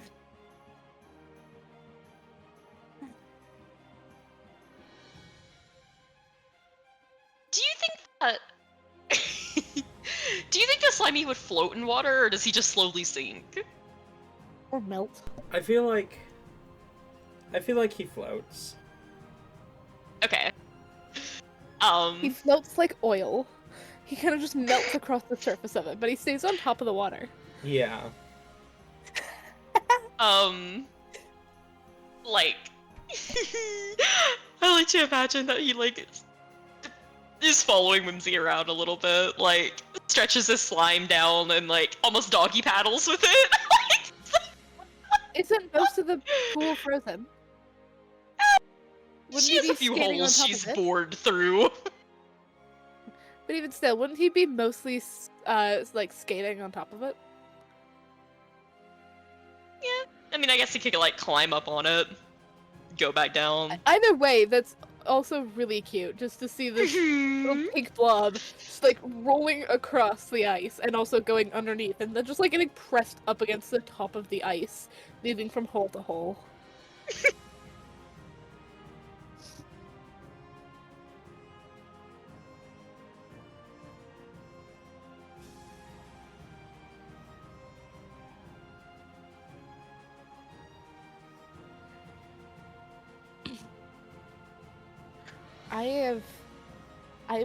I did a dumb. I'm only just now remembering the fact that since he's a tiefling, Skaaymon has a tail. Yeah, I've been imagining him with a tail. I just kind of forgot that he does, in fact, have a tail. Do you have a full body picture of Skaaymon? No, not yet.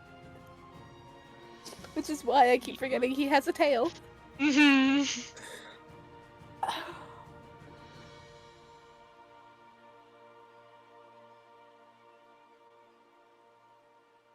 It's currently not relevant, so I'm not going to worry about it. The tails are always relevant. For Whimsy.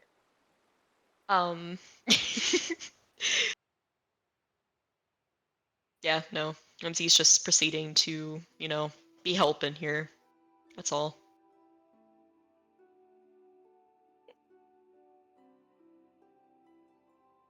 Fair enough.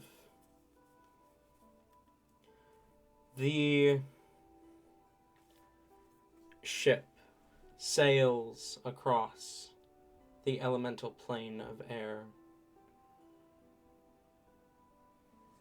The further down you look, the further from the ship it gets, the more clouds there are, until there's just this layer of clouds at the bottom that you cannot see any further beyond.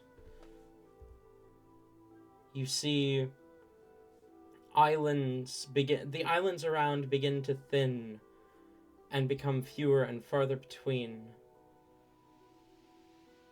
until about 2 hours after leaving the liftoff point, there is nothing. Nothing but clouds and sky as far as the eye can see. As you sail through the air, your destination not in sight.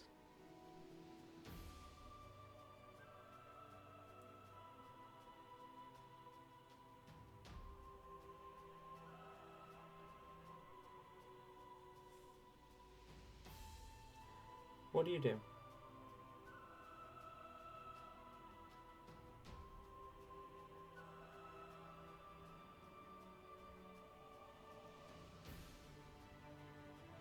Whimsy will probably be... What?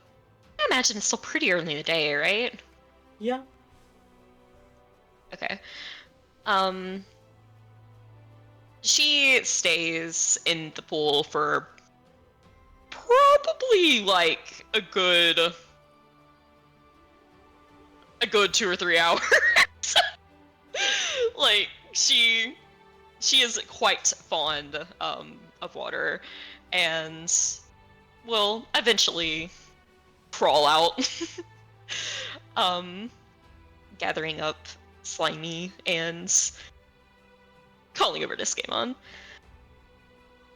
Okay, I'm gonna, like, explore for a little bit and, like, eat to my heart's content and all of that. Are you still gonna sit here and brood, Skaaymon, or are you gonna join me? I mean, I wouldn't say I'm brooding. Yet. You look pretty. I can basically see, like, you know, I think it's, like, a little bit up there. You know, you see that that little thing, and she kind of walks up next to Skaaymon and, like, points up, and then you see she is using prestidigitation to make, like, what looks like a little dark cloud above your head with, like, little flashes of light in it, like lightning. Oh, how far above his head is it? Like, just right above it. Like, I mean, it's enough where, like, you can see it, like, if you look up, but it's, I don't know, like, maybe like 2 feet above your head. He's gonna stretch up one of his wings and just, like, wave it through to disperse it.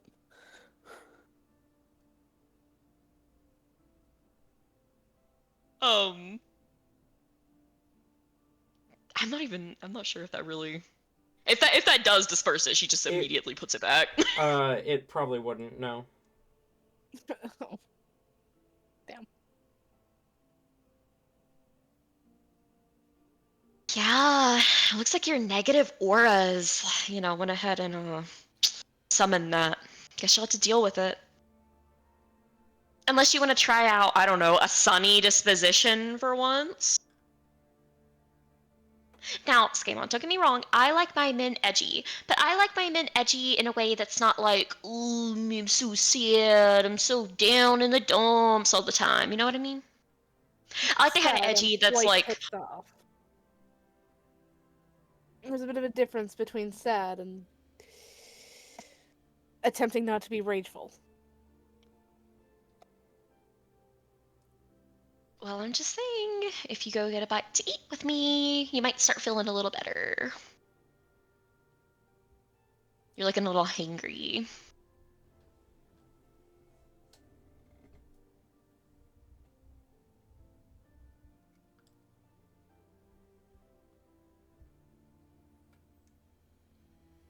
He sighs, but he doesn't jump off the railing.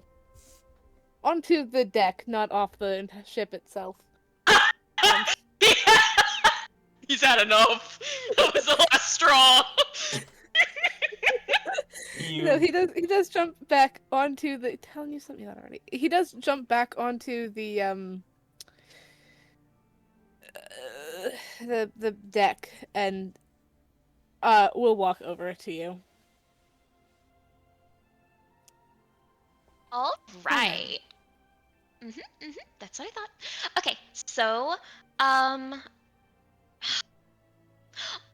okay, first of all,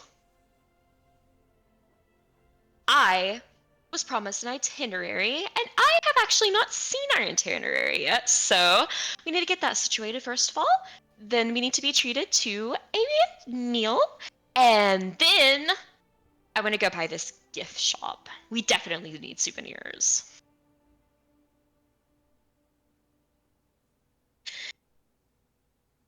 I guess I could get changed. She actually probably already has, but yeah, no, she already did. She's prestidigitated herself. Like, she's no longer wet. Like, her hair is dry. She got all of the liquid off. Of course. But well, no, I'm not gonna say that. No, say it. Say it with your full chest. Almost all of it. Skaymon's right there. Okay. Anyways, so she does. Uh-huh.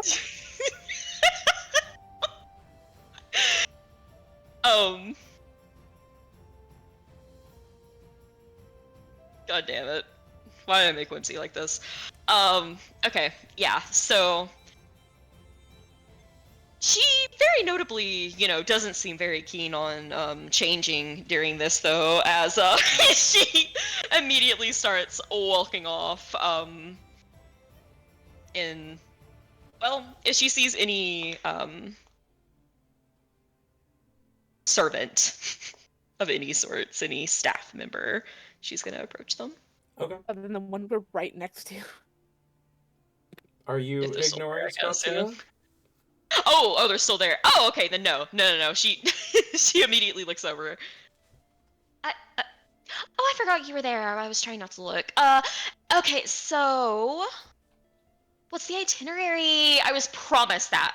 Okay, that was like part of the thing of like good old Reth'Win, not Reth'Win was all like, oh, there's gonna be an itinerary. So like, yeah, like I want to know. I want to know what we're doing.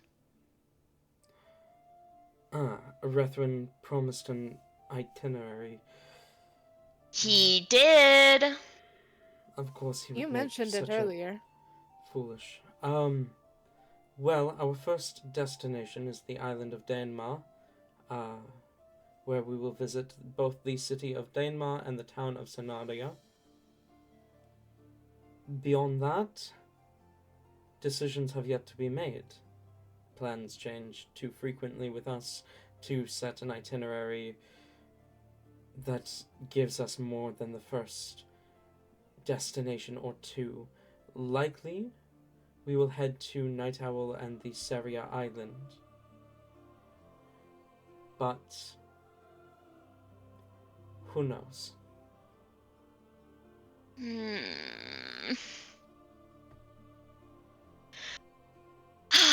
I guess it's not fun if everything's planned. That's like the first part of it. Okay, so I do have questions on how exactly this is going to be. Like, are we going to get down there? Like, do you already have everything that we're going to do planned out? Are we going to go there and, like, I get to, like, kind of, like, Google Maps where we're going to go? Like, do I get to, like, decide what we're going to do? Or is that planned? We have navigators who have been on this plane far longer than you. If you have something you want to do within the city or town that we arrive in, we can locate the absolute best possible place. Within the city of Daenmar, you are going to meet its governor, and you are likely going to visit its greatest tourist attraction, the Colosseum. Beyond that, you are free to pick destinations of your choice.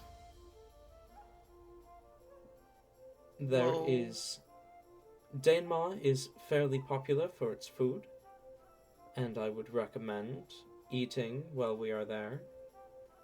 Yeah, of course.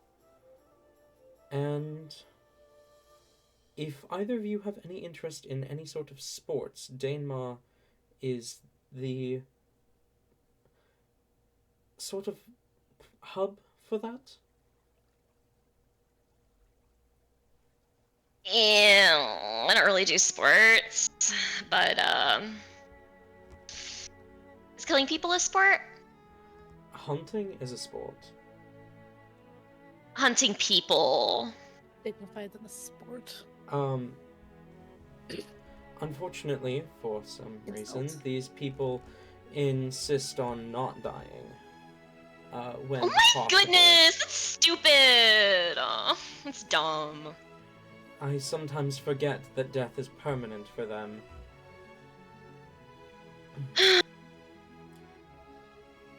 But they do sometimes fight each other.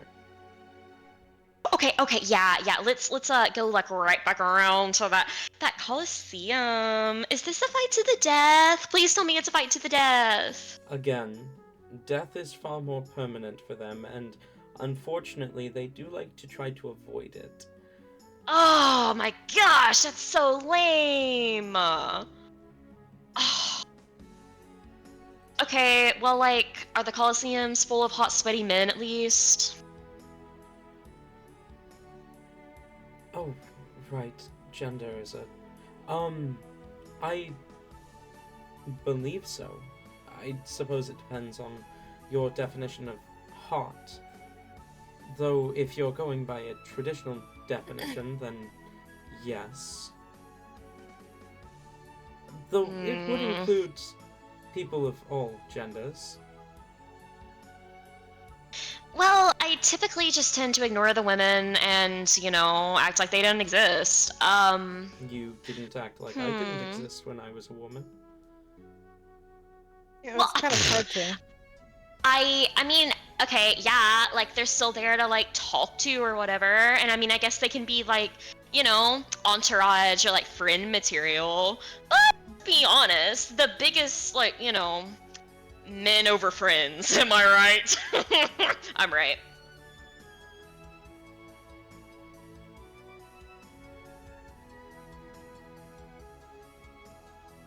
But You are yeah, welcome to your no. opinions.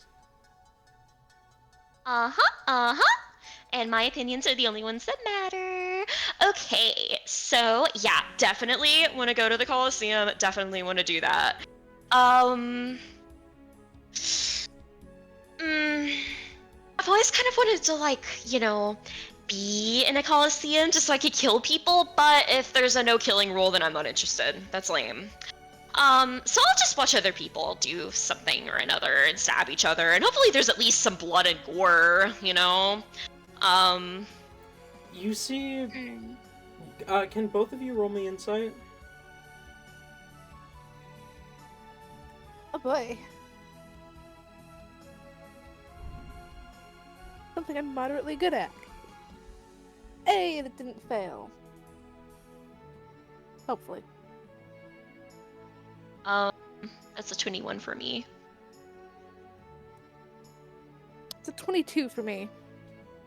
There's a look in his eye as you said that you were hoping to enter the Colosseum to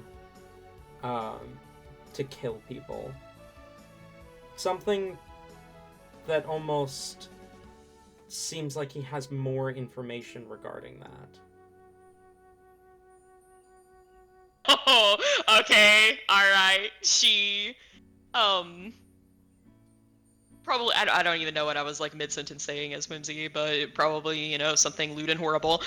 She stops, and then, backtracks a little bit. Was that a spark in your eye I saw there? Do I smell a lucrative opportunity? Do you need someone dead in that Coliseum? Because, alright, we're on vacation, yeah, but a vacation isn't complete without some, blood on my hands, so if you need someone killed, just let me know. I'd love to do it. Well, I will consult with my, compatriots. Though, that wasn't what I was thinking of. I suppose you haven't received the invitation yet. You I have likely not will received? in time. All chosen eventually receive the invitation. Invitation to what? The gladiators' gathering. But if you've not received the invitation, then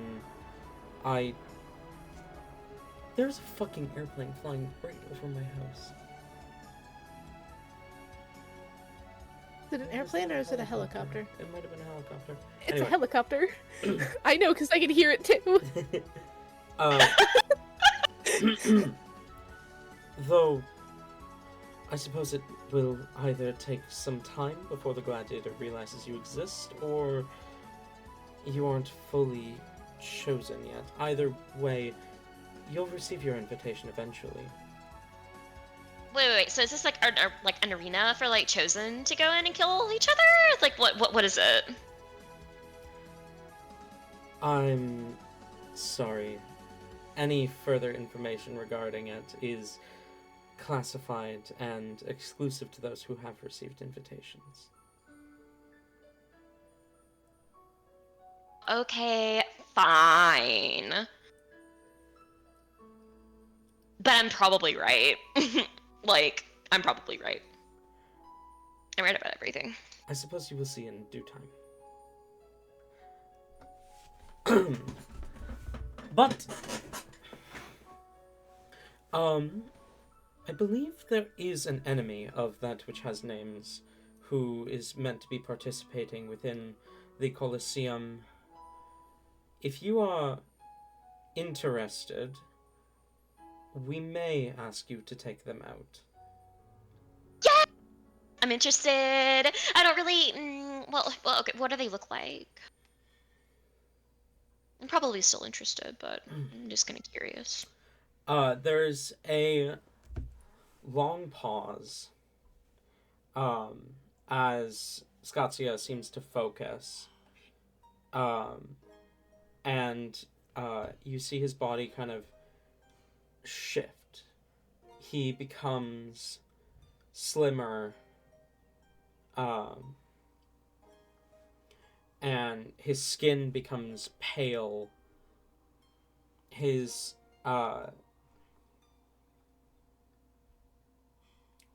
his hair kind of grows shorter and lighter,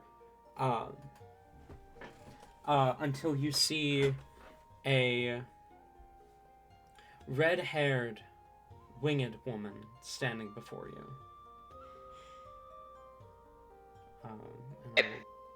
She just immediately waves her hand dismissively. Okay, done. Scottsia shifts back into himself,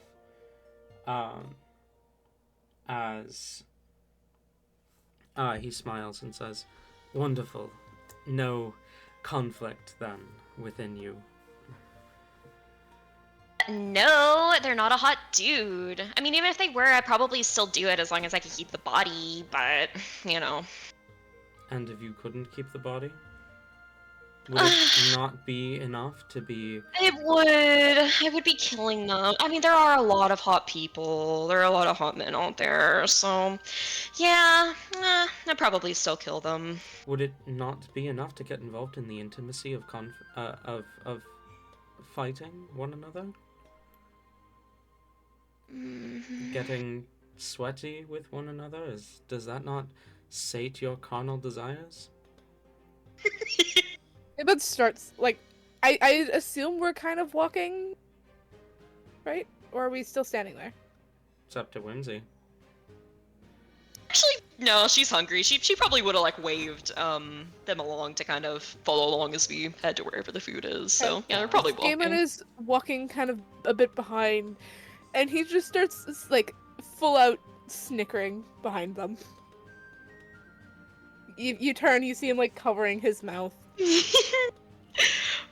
Whimsy squeals, covering her mouth, doing the anime girl, little side to side dance. That does sound really, really cool. I do like that. I do like that. You have your clothes on.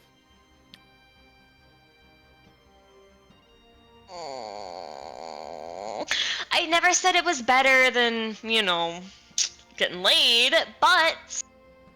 Not that you would know.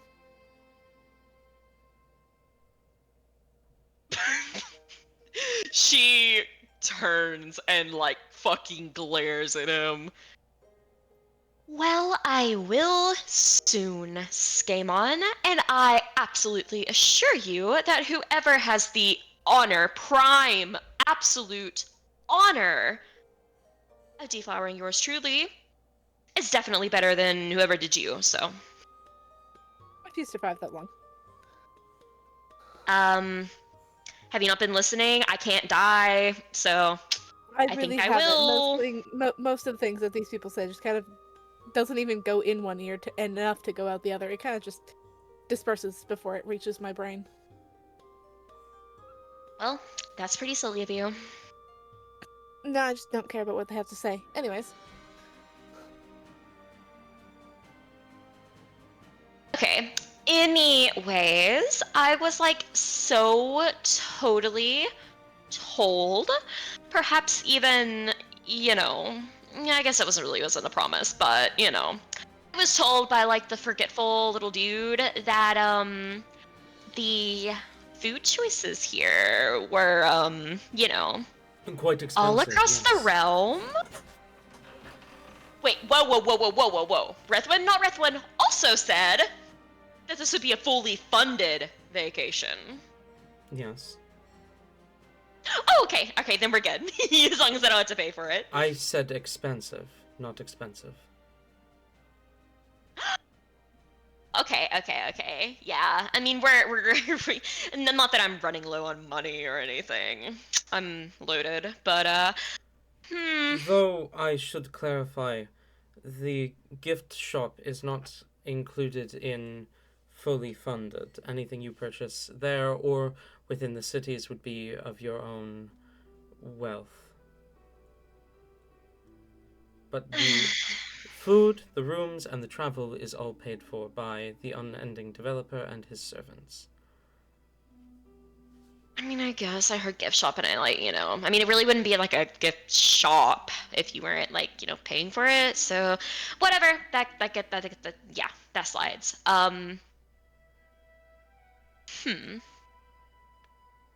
Well, lead the way, Scottsia. I want to see your finest selection of...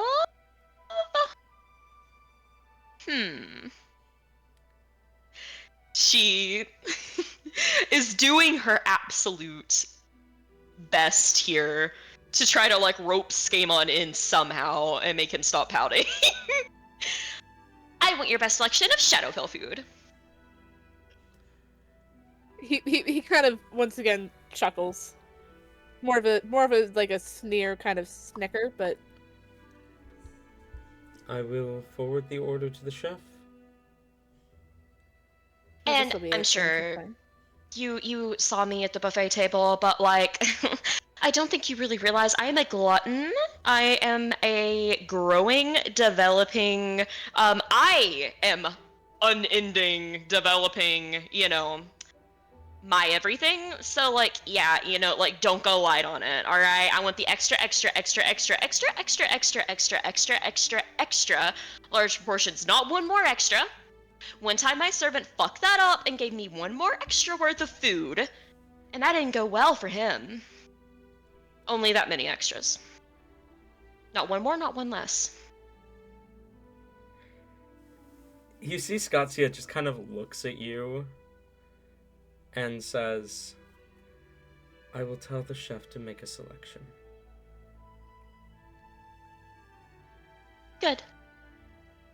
Great, if you wouldn't mind, this place is kind of big. Where's the seating area? There is seating on all floors. Do you mean for the food? For dining, yes. For dining. Yes, just around that corner there, and I will make sure your food is brought out for you. Oh, how could I forget the drink selection? Actually, yeah, you know what? We already are going with a theme here. I went... Oh, Oh, they have some pretty good selections, I must say.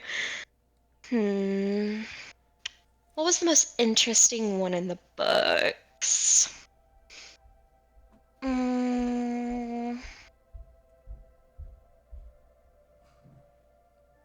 Oh, but I've been told those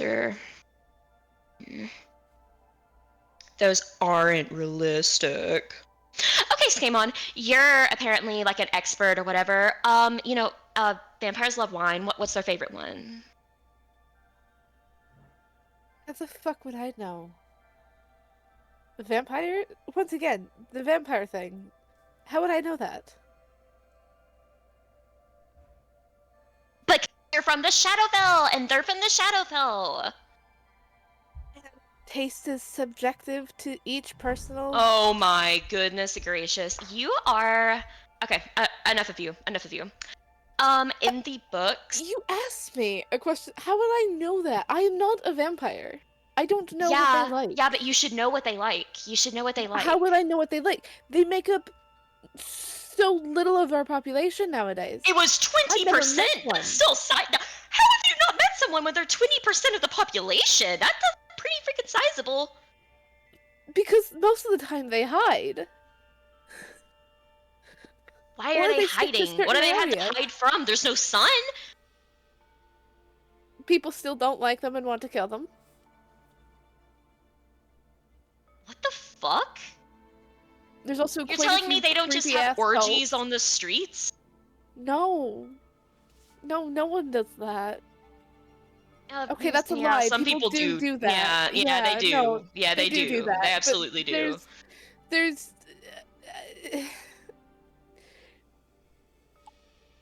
Okay, well, whatever. I've never met one. Not that I know of. How would I know that? Okay, I can tell you what the most popular from where I was is, but then again, that's also subjective because I don't like wine. okay. What was your favorite? Okay. I usually don't like wine. It was more of like a sparkling wine. Forget what it was called. I had it once during graduation. I believe it was a white wine. Other than that, I don't remember.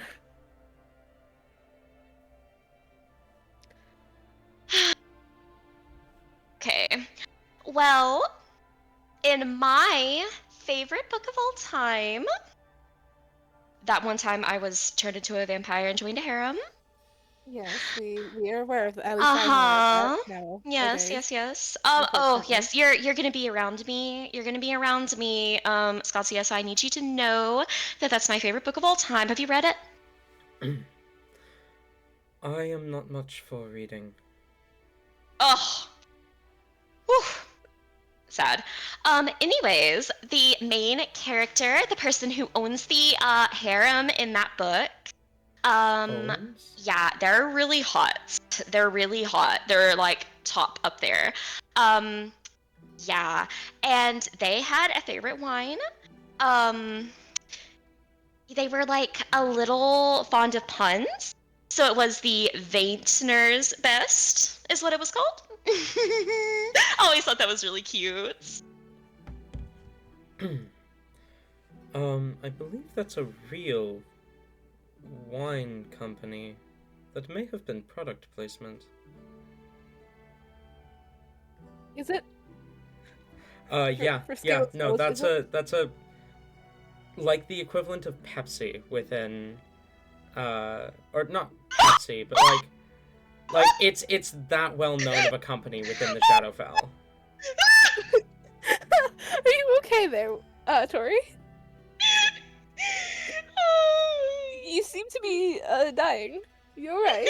I just think that's fucking hilarious. I mean, already, like, I literally I was sitting here like, okay, I gotta think of some pun with a fucking wine, and like, whenever I came up with Vintner's Best, I had to mute myself because I started laughing.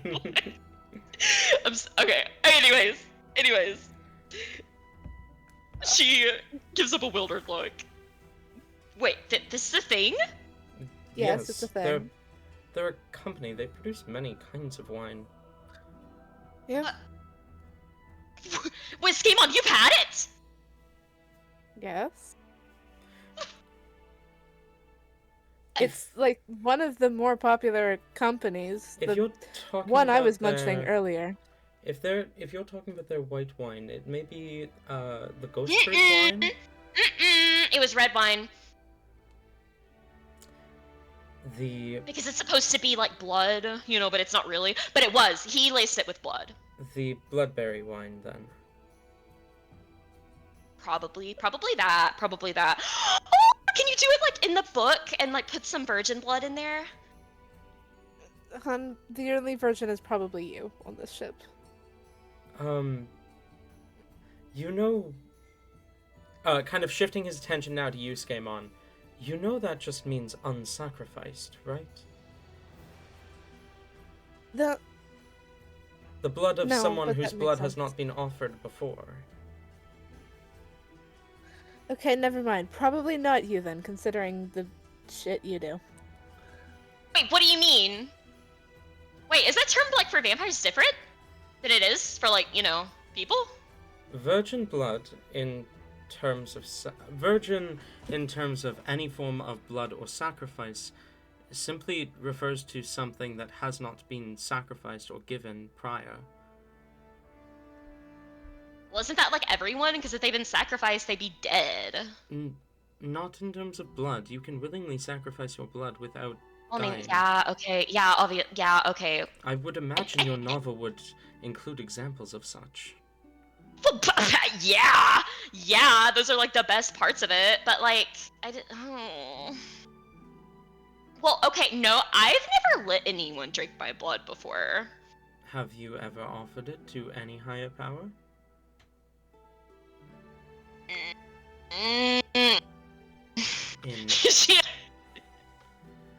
Go on. In any sort of ritual?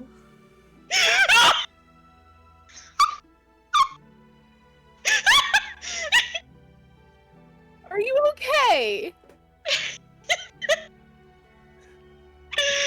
Oh my god.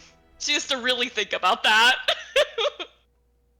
I mean, it wasn't really like a ritual. I mean, I was more just, like it was like, maybe like a little, what do they call them?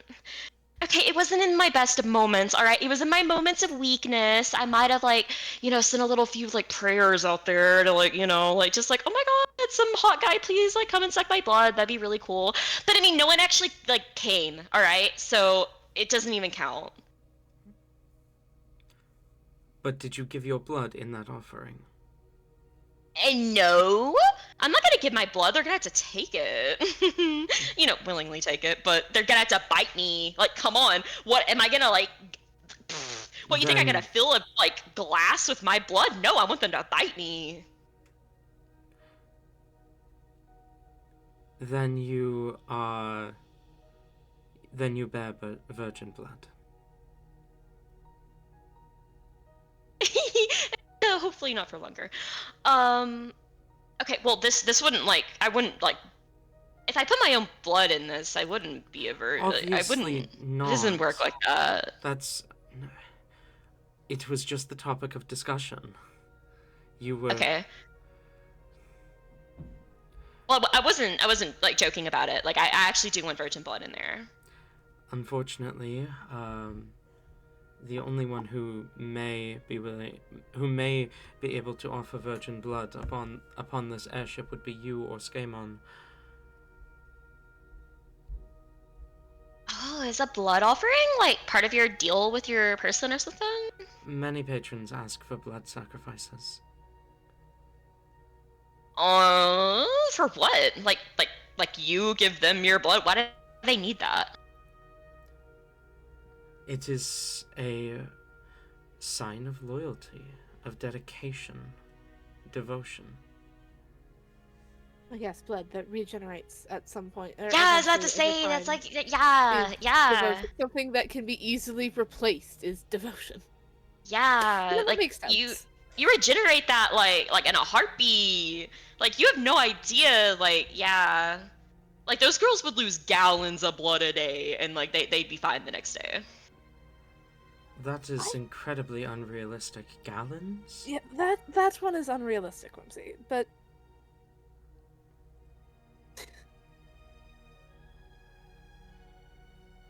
She looks down at her body.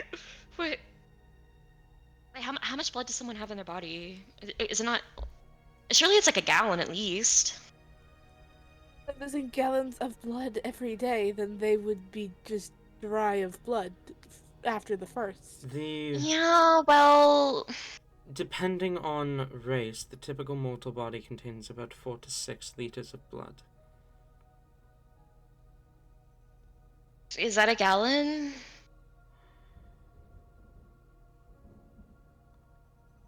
See, he would be able to pull the conversion rate off the top of his head, but I need to look this up.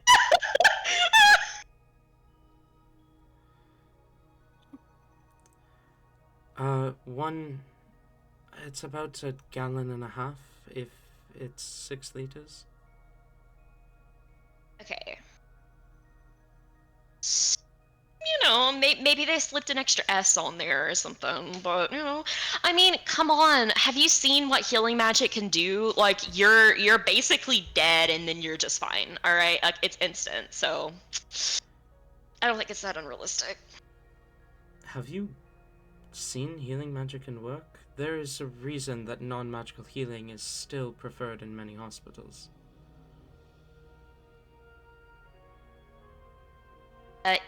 Yeah, like, Skaymon's done it to me and to himself. It's like, it's instant. It's like, it's painless, it's easy.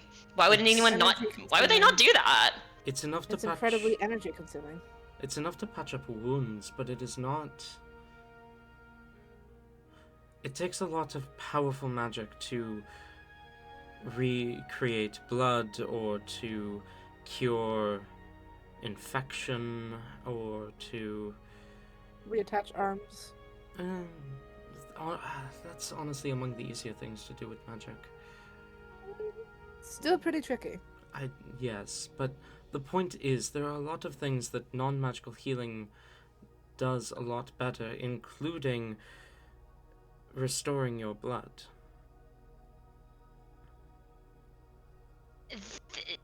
Should I go get the wine and the food for you? Sans the virgin blood? I mean, I guess I'm sorry. Just like in all of my personal experience and stuff, someone can like basically bleed out and then you heal them and they're fine. So maybe people just aren't like built like me, you know? But yeah, that sounds like a loss on their end. I am no medical professional, but I do know that those who rely on magical healing tend to either grow addictions to it, or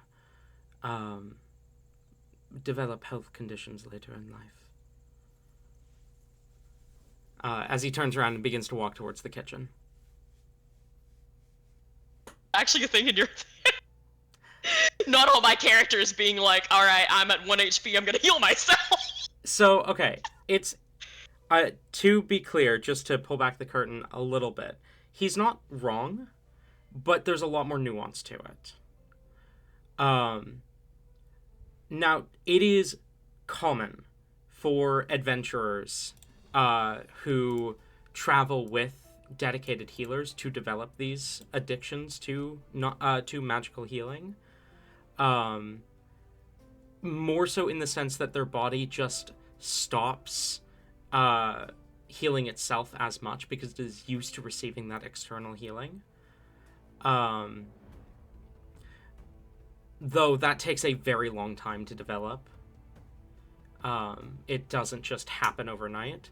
And there is, yes, a difference between non-magical and magical healing, which is why both are very prevalent in even up to the modern settings of my campaigns. You, throughout the course of a campaign, unless it is a campaign that spans many years, will not see the effects of that, unless you are specifically building your character around that. But it is technically something in the background of the lore, similar to long restful healing you because of the magic in your veins that was established during Asius. Okay. Because, like, yeah, no, I mean, I've like, multiple times, like, you know, it's like, wow, I have maybe, like, a liter of blood left in my body, if that, I'm healed. I'm healed, I'm good now. Mm-hmm. It is instant. Yeah, and to be fair, magical healing is more like an adrenaline shot, where you just don't feel the effects of that injury anymore, and it seals the vital damages. That's the major difference, is that a cure wound spell is not going to solve all your medical problems, but it is going to keep you going. It's the EpiPen, it's the adrenaline shot, it's the quickly applied bandage. It is cure wounds is designed to make you feel like you have not been hurt. Okay, Magical Advil. Okay. Does it not build your blood back up? I mean, if you have lost blood to the point that it is fatal, it can regenerate some of it. But creating matter is not easy. But it does kind of speed up your heart pumping the blood. So, Okay. a bit of give and take there. All right. I just have to. I have Whimsy's Whimsy's understanding of how healing works makes sense in character, and in the medieval settings, they do not have nearly as in-depth of an understanding of how it works. This is more out of character knowledge than anything else. Okay. This is also me more being like, oh shit, no. Like, I don't even know. Like, I've always imagined, like, Hell of Horror. It's like, you know, like little vampire bats, like Drainer, where she's almost not, like, just, you know, regenerates herself to let, like, things feed from her. I mean, it does work like that because the point of magical healing is to keep you from death's door. It will do what it has to prevent you from dying in the moment. So if you have dangerously low levels of blood, a cure wound spell will kind of help your body accelerate the creation of blood. Okay. So you're not like, I'm not saying like, oh, you can't have your characters like almost bleed out and then be fine after a cure wound spell. It's just long term not that effective. Like if you're trying to collect gallons from someone, you're not going to be able to do that. But you know, if you're like, oh, I just want to like one vampire or a small group of vampire bats or mosquitoes or whatever. Okay. Yeah. I don't know. That was just part of my like... Tangents. Yeah. Tangents. Okay. Yeah, you're right. We're getting off track. Okay. It's better than Anyways. the octopus thing. True. It is better than the octopus thing.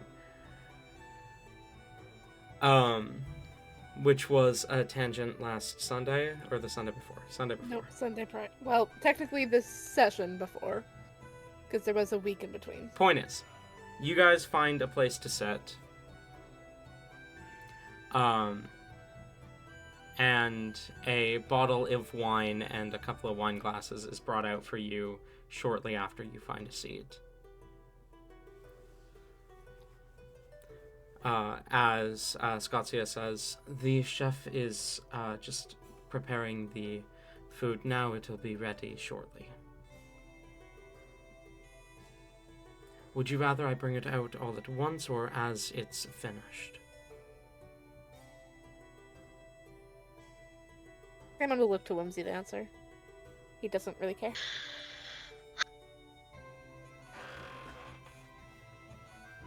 I don't really want to wait forever, so just like bring it out, you know, as you get it. Understood. Scottsia turns and walks back towards the kitchen, leaving the two of you alone for now. Okay, so Skaaymon, since apparently my understanding of the Shadowfell that, you know, the books said were true isn't, you don't eat, you know, baby fetuses and, like, virgin blood. The look on Skaaymon's face goes from annoyed, kind of like annoyedly amused, to horrified in a matter of milliseconds. The second you say baby fetuses. Like, you start saying baby, and he kind of, his eyes like go, okay, here we go. Baby animals, fetuses, what the fuck? Like, his full face just drops in horror. As he just slowly shakes his head no. He doesn't say anything. He can't. He just slowly shakes his head. Not blinking and just staring at Whimsy. Okay, then, like, what do you eat? not that. Wow. Okay. Maybe I don't want to know your kind of books, because what the fuck are you reading?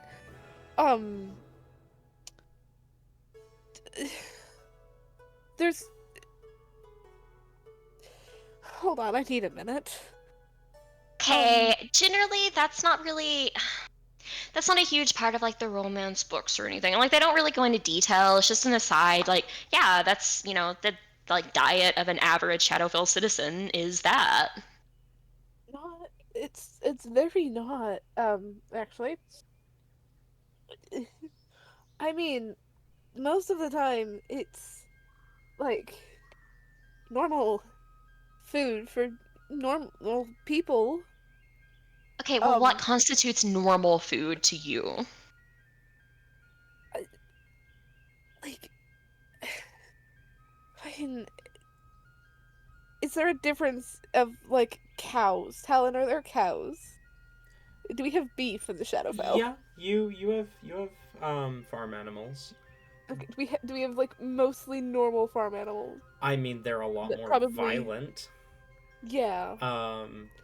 And probably a lot tougher, like kind of tougher meat than we have in the material, but it's still the same basic concept. Okay. Like, we have like beef, like cow meat. We have most farm animals that normal farm animals. I mean, they have a higher death count in the Shadowfell than they, or have a higher... They cause more deaths than they do in like the material plane. Potentially the Feywild too. I wasn't there for long. But we have normal farm animals, and then there's the like other creatures that people like me are sent to do my job and hunt. And some of them are protection's sake and like materials, but there are like deer equivalent, sort of sharper teeth, and they actually like to bite rather than headbutt. But there are deer equivalent. There are different kinds of like, there's smaller fish, but there's a sort of selection of fish in the rivers. They don't have much room to grow because it's a river, and there are no oceans. But it's not fetuses. The blood thing's not necessarily untrue, but that's kind of more of like a ingredient in certain like sauces, but I don't think it'd be virgin blood either. It's usually like animal blood, but close enough. But yeah, that... Z just looks thoughtful as she kind of places a hand on her chin and looks off in the distance. Huh. Maybe I was too hard on Felix. I had a day where I did, of course, request Shadowfell food, and he had the audacity to bring me a fillet of steak and some eggs. And I was like, no, this is not exotic enough. Like, he did, upon my request, like, cut himself and drizzle some blood on it, of course, as seasoning, but it wasn't nearly, like, dark enough. But that's actually what they eat? That's so drab. I mean, it's probably still different from other places, and it's definitely more different in the process, considering the natural toxins in the air not really being safe for consumption. So there's a different like processing process to get rid of that. There's other situational differences.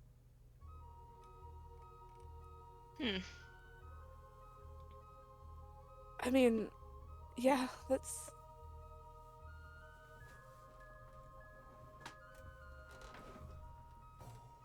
But also steak, really?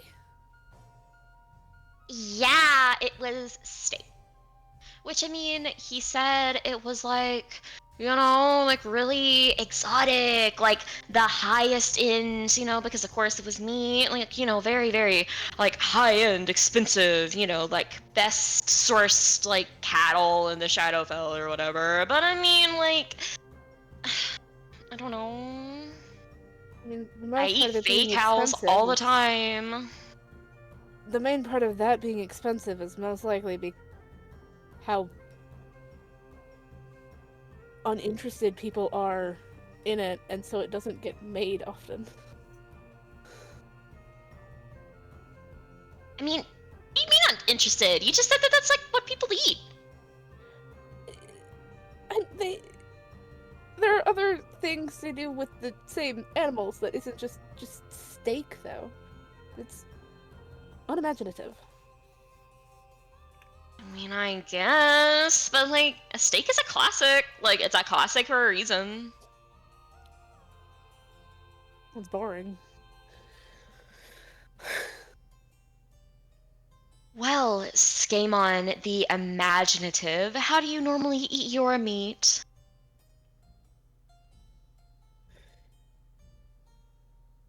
Which kind? If you were going to eat a cow, how would you eat it? Well,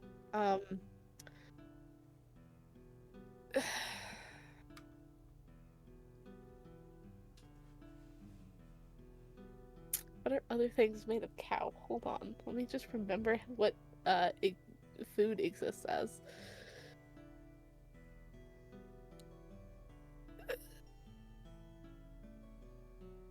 I don't know. Like, the more common things, I guess, than less expensive than a steak that is the normal, like, burgers, sometimes the like hot dogs that are made, this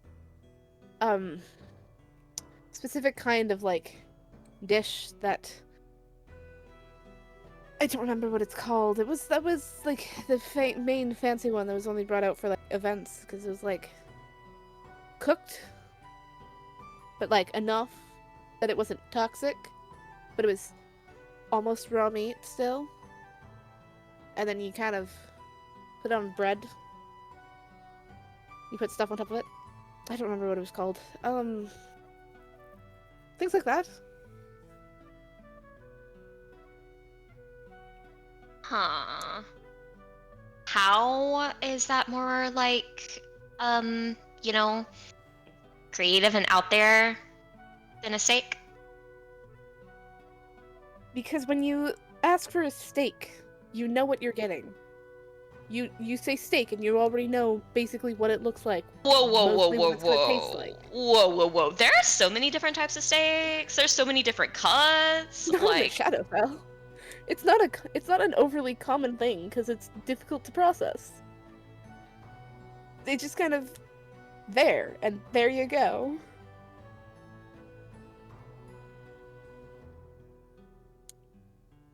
okay, well, you know what? We're gonna see what we are served here today. Apparently, it's probably some sort of authentic experience, but I guess since you're such an expert in Shadowfell cuisine, you can be the judge of that. What do you... I don't know. You grew up there, but 20% of the population are vampires and you've never met one, apparently. You know how many people there are on the Shadowfell? I think 20% is I don't know, Skaaymon. Okay, I think you might be a second little question. sheltered. Do you know how big... Yes, I am sheltered. I'm from a smaller town that's like a decent ways away from the city. I've mentioned this. The main city is like... Well, not main city. The closest city is like an hour or two drive away.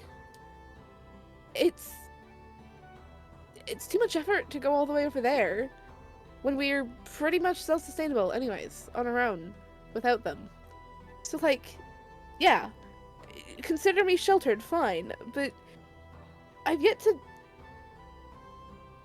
knowingly meet a vampire.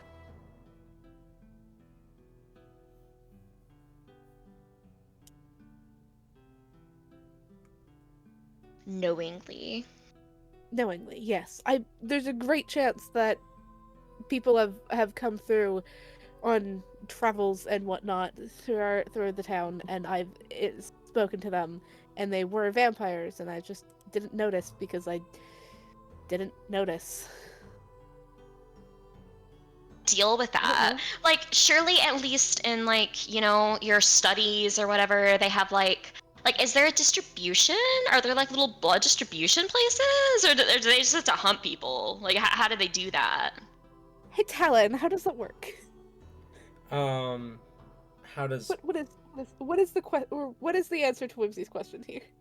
Can you repeat the question? Was a question about, like, is there, like, blood donations for vampires? Are there distribution centers, or do they just have to go fucking kill them? No, there are, there would be, ways to donate blood to vampires in need. Oh my god, that's adorable! Like a little campaign, a little center! Like, just vampires in need. But most of the time, they get their blood content through, rare or raw red meat.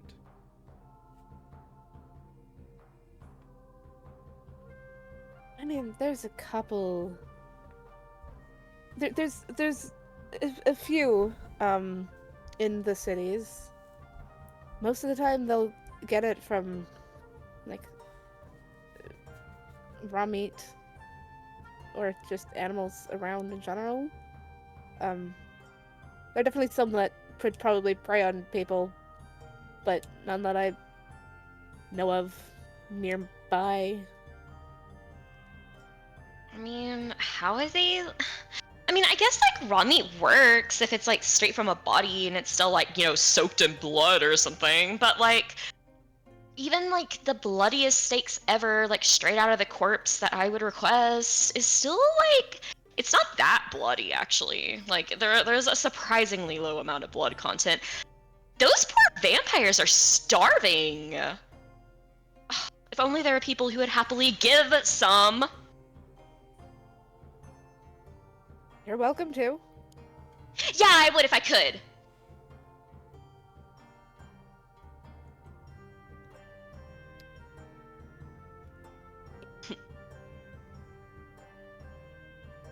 Well, I mean, you're no longer trapped in your own house, so probably could.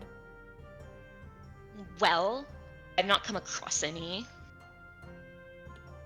I mean, I thought I had with, like, well, yeah, but I mean, you're not gonna go there. Well, I mean, I guess you are whenever you're done with this, but, like, you know, Zan's probably not gonna go, like, running right on back to home territory.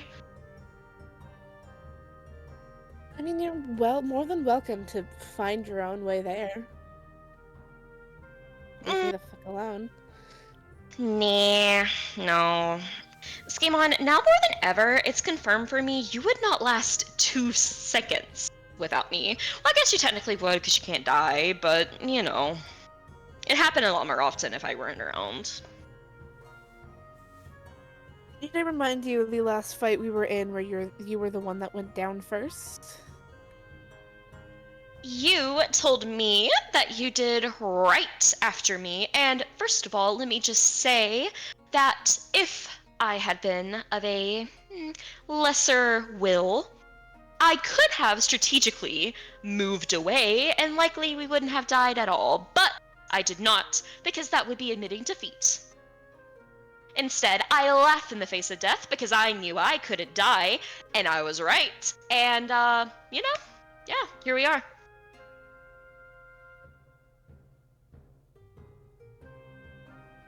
Funny, because the only reason I was over there in the first place was to try and help you not die, which didn't work because he was stronger than I thought he was. And then when I was trying to get back to my vantage point that I was already at, that's when he hit me. So, frankly, it's more your fault. No, because he was like, you know, hell's bent on killing me because, you know, I'm the one who killed him the first time. Either way, Skaaymon, I am really looking forward to this, you know, Shadowfell cuisine that's taking forever. She yells that really loud. as you yell that really loud, you see a plate or a platter placed in front of you with what looks to you, Skaaymon, just a bunch of normal fruits. But Whimsy, you've never seen like half of these fruits. And a second platter with a lot of like dark, they look kind of red, but they look closer to black than red, meats, kind of arranged like a meat platter, but you don't know what any of them are. Skaaymon, you recognize this just looks like a normal meat platter to you. For the sake of funny, is there something similar in how it works to like a rhubarb on the plate of fruits, where the outside of it can be very poisonous? Or would they have known to sift those out? I mean, pretty much anything in the Shadowfell can be poisonous if not prepared correctly. The Shadowfell is constantly trying to kill everything. Yeah. But it does look like it's all been prepared correctly. Though, pretty much everything on that fruit platter can be poisonous. In that case, Skaymon's going to figure out if he's going to grab one that's probably one of his favorites. I'm not going to bother trying to pick one here because I don't know exactly what's on there.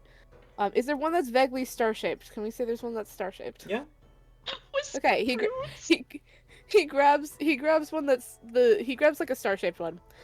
And kind of checks it over to make sure that it is in fact not like they did in fact get rid of the the poison from it. They did indeed get rid of the poison. Okay. Alright. And then Skaaymon is going to, I'm gonna say it's a peel fruit, because I can. Skaymon's going to peel it, and then eat it. Whimsy cares nothing for her. She is fully trusting in the safety of this food, as she is quite impressed by this, kind of pointing out, like, each thing, oohing and awing. Okay, yeah, no, you know, like that thing that I said where, like, oh, silly Whimsy, I was, like, doubting myself for hating Felix. No. Felix, you're awful? This is so cool! Look at these! Skaaymon, do you know what these are?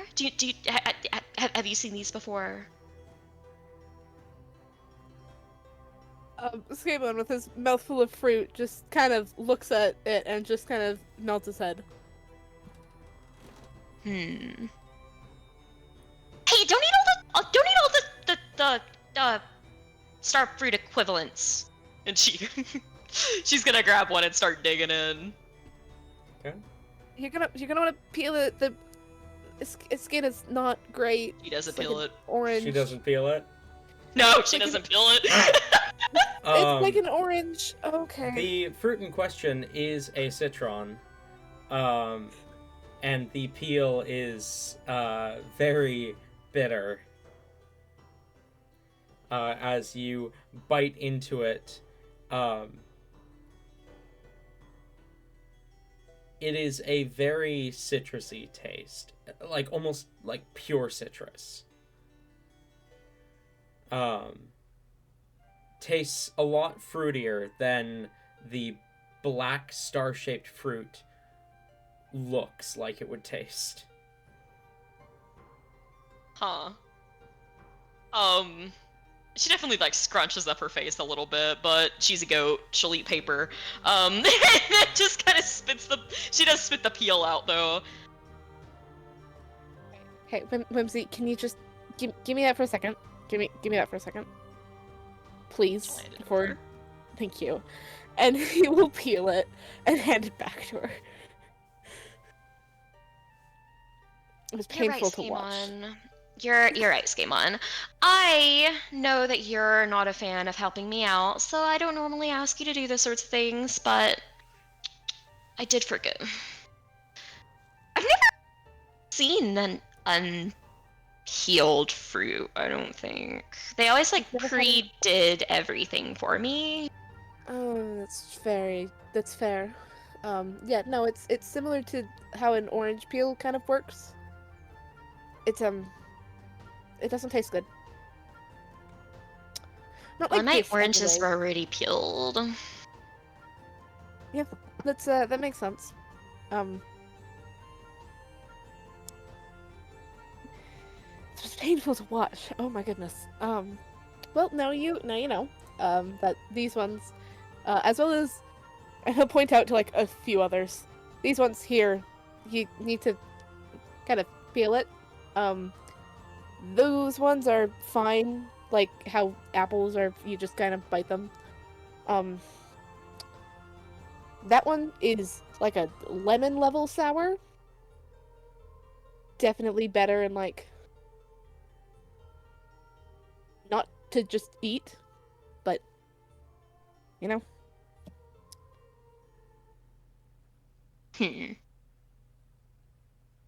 Okay. What about the meat? Does anything have to come off of it? Do I peel anything, or just eat it? By the looks of it, you could just eat it. I mean, it's like a meat platter, right? So it's like different. You said that it was a meat platter? Mm-hmm. Yeah. Okay, yeah. No, just that's fine. Some people do prefer like this one points to like a sausage kind of thing. This one like with the outer bit peeled off because sometimes it can be like weird and like get stuck in their teeth, but it tastes fine. Well, I do like sausages, and she'll grab it and take a big bite. You know, Skaaymon, after this, we totally need, well, I mean, I guess you're probably weird and you'll be like full after this, but, like tomorrow or something like that, we should request a Feywild Inspire Phil, like, little meal thing, just so I can explain things to you. Sure. Sounds like a plan. Alright, Whimsy will dig in. This is shareable, so, like, unless you're eating fast, it's gone.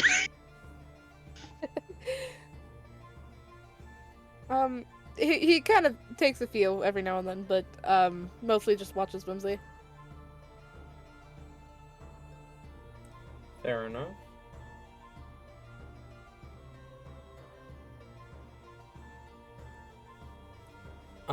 It doesn't take long for the next selection of food to come out. A more traditional dish as opposed to an entree. That I am not even going to begin to try and improv off the top of my head. Yeah, I tried that earlier. It was not easy. But this is a much larger dish of food, and one is brought out for each of you. And Scottsia returns to the kitchen without saying anything.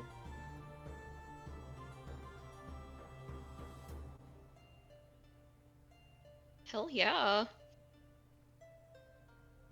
Skaaymon doesn't trust these people and is actively checking everything that comes out of the kitchen if it's poisoned. Or just laced with anything in general. It is not poisoned, it is not laced with anything. He's paranoid, and he's fully just admitting it. He doesn't care. Amazing. Whimsy, as always, is proving that royalty needs food testers, because she immediately just takes into it. There's no caution.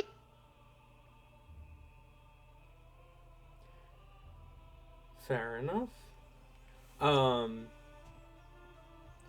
You dig into the food, and it again tastes very different than you were expecting from the Shadowfell. Not necessarily disappointing, just different. A lot more. You were expecting it to be like a lot more bitter or irony or bland, but it's none of those things. It's surprisingly flavorful. In fact, how tolerant is Whimsy to spices? Oh no. Whimsy doesn't do heat. Like, oh, okay, it depends on the spice. Like, if it's spice as in spicy, like, hot, chili, that sort of thing. No. Like, she cannot handle that whatsoever. She is like ultra white girl when it comes to that. Yeah, that tracks. Yeah, it is. This dish is surprisingly spicy and catches her way off guard as she starts to devour it. Yeah, no, she definitely chokes. Wait, have we been served our wine that Yes, she the wine came out first. Okay. All right, I actually think she was probably so like focused on like this food that she until now hasn't really noticed, but she'll grab it and she's downing it. Fair enough. How is this? The wine is good. The wine is really good. Okay.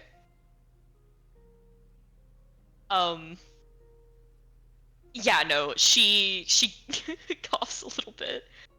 Skaaymon! What did they do to this?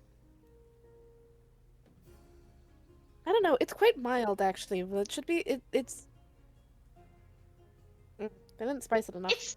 It didn't enough. Enough? Where did you come from? Pits of hells? No, not quite. There are things that are a lot spicier than this.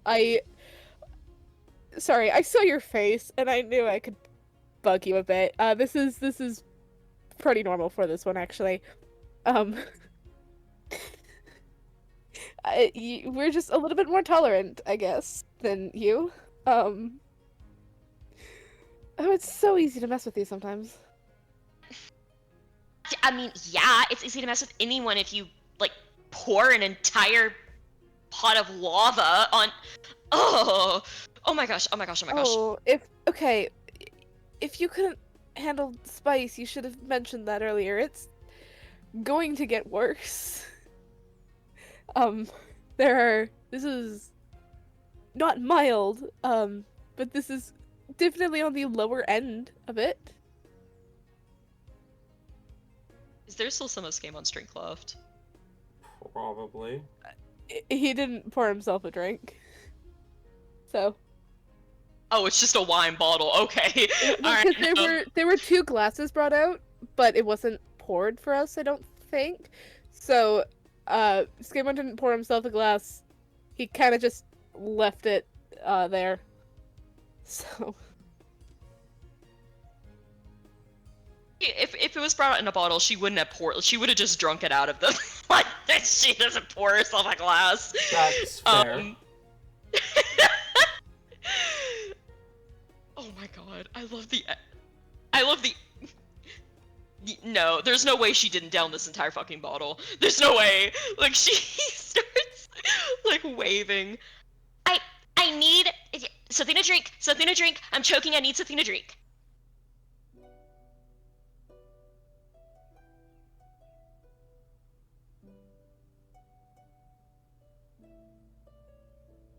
I will make water for myself if I need to.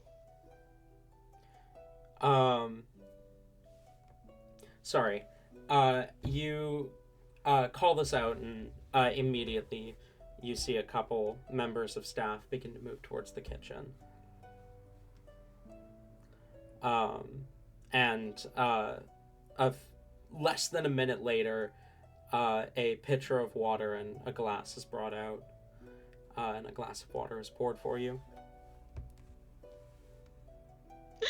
She immediately grabs it, and is it ice water? Yeah. Okay. She is still gonna go ahead and chill it, like basically almost freeze it, and make this as cold as possible. Probably pop a few of the ice cubes out and into her mouth. Like, she's overreacting to this so much.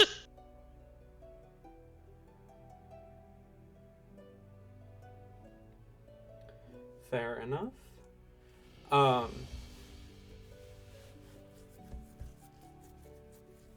You down the water. The spice still kind of clinging to your mouth a bit, but you have definitely dampened the taste. If nothing else, you've numbed your taste buds. For good measure, she's still going to use some precipitation to like reflavor this to make it not like spicy, don't think and it then just eat the rest of it. I don't know if that changes. Prestidigitation can completely change the flavor. You can change the flavor. Okay. I mean, yeah.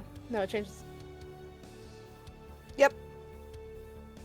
That is how the spell works. You change the way the food tastes and devour the rest of it. And shortly after, the next dish comes out, set in front of you.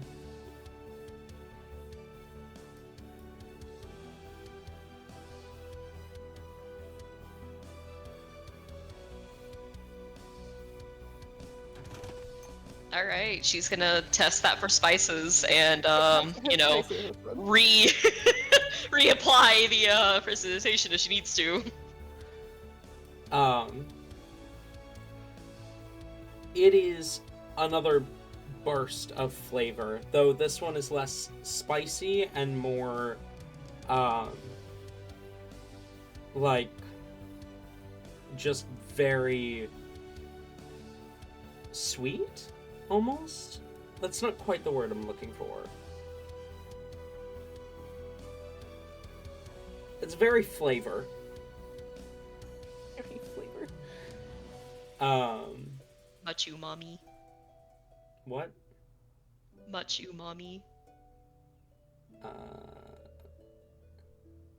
Is there context I'm missing for that? Just the umami flavor? UMAMI. No idea. Okay. That's like a type of. It's yeah. Right. Sorry. You can look it up. It's a tech. I mean, I believe you that it's a thing. I just have never heard of it. It's one of the sets of like there are basically like basic tastes that like the tongue can taste on there. Umami is one of them. It's a savory kind of taste.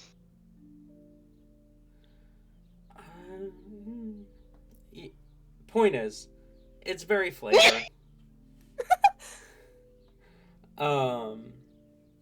The dish itself seems to kind of almost melt in your mouth as you eat the Shadowfell food.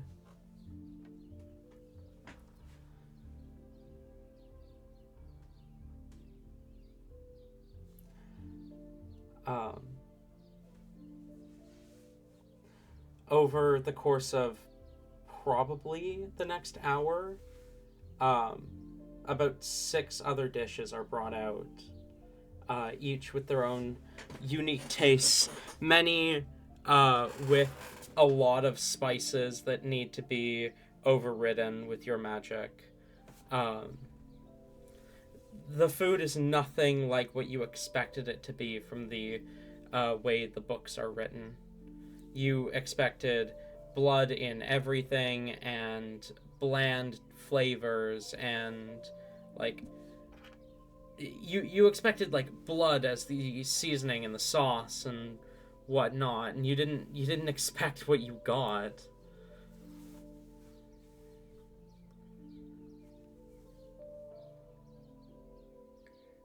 But Skaaymon, this was a very faithful recreation of the dishes of your home culture.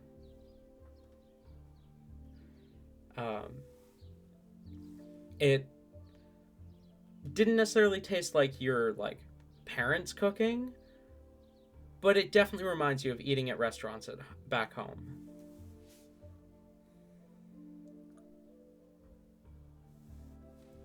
Acceptable enough.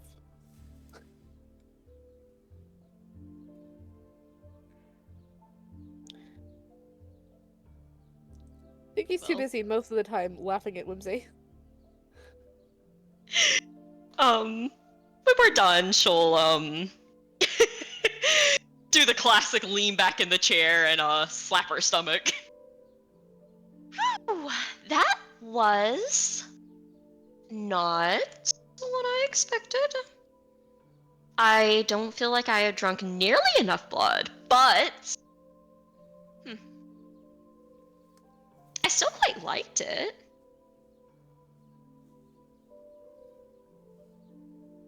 Was this on par with what you expected, Skaaymon? Yeah. For what I expected for here, yeah. So, not as good, better? I mean, there's always a difference in trying to... It was good.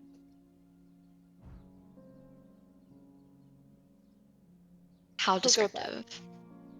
We'll go with that. Well, I quite look forward to our next dining experience here when I get to critique, whatever they're gonna try to, replicate. I don't know about you. Well, yes, I do. You have no idea. But I, at least, am a total food connoisseur of all of the dining styles and experiences and, everything of all the courts. I'm something of an expert. Huh?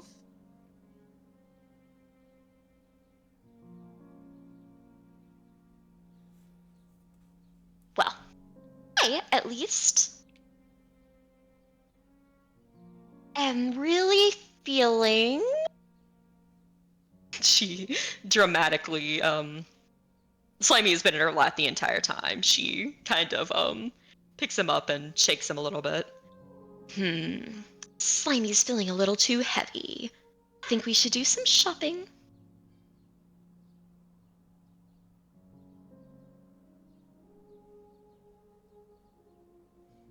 Are you up for it? Have fun with that. Really? For the purpose. Oh my goodness. You don't want a souvenir to, remember...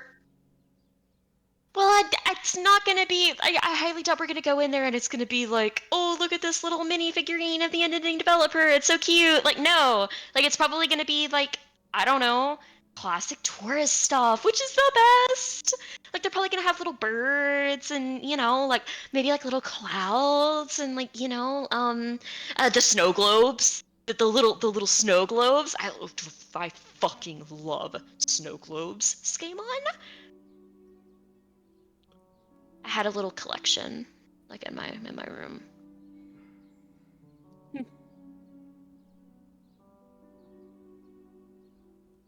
With or without you, me and Slimy need to walk off some of this food. She was totally also feeding Slimy, like during all of this. Belly has like a few little bits still floating around in there. Yeah. We need to walk off all this food. So, Skaaymon, either be lame and sit here by yourself, or come with the cool kids. She'll get up and walk away. Fair enough.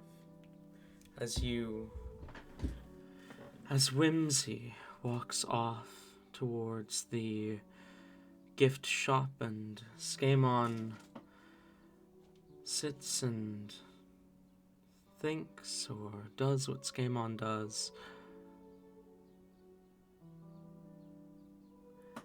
footsteps echo the stone chamber. The dripping of water leaking from above. As the figure within turns towards the sounds of footsteps, the winged man looks to her, the one he serves.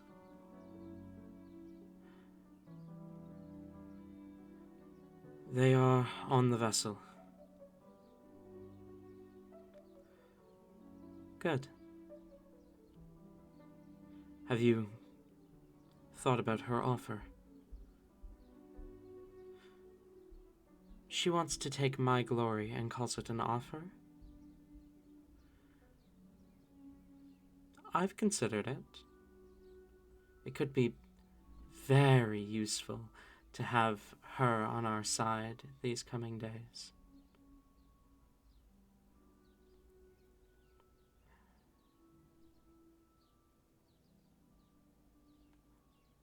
They're probably going to try and stop what the warrior is doing next. Assuming they don't get their man now. Which I won't let him leave if I decide to follow through on this deal. They'll have him, and then they'll go home. The warrior can spread his influence and change whatever he wants to. It's only further worship of us. And if you change your mind, then I see how long this chase goes. Or I die trying.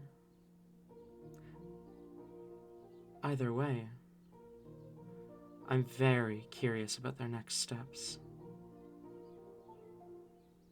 Do you know who they are? What do you mean?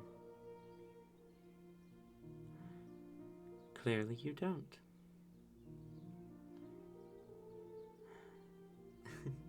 One of the beautiful things about being so inconsistent, so close to our unending developer, is that the others often check in on me. Seeing him so young, so naive, it's interesting. And the way he talks about her, I mean, it's only a matter of time before they make or break everything.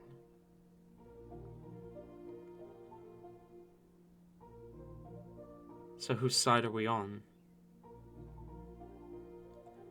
I think that's yet to be determined. He's never been clear about it when he visits me. Just reminds me that he holds my fate in his hands. Or held. The version of him that visits me has already fulfilled whatever destiny I have in store.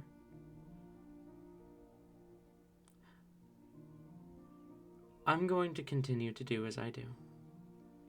Follow my whims. Maybe I can stop him from becoming the monster that he becomes. Maybe I can give him that little mercy.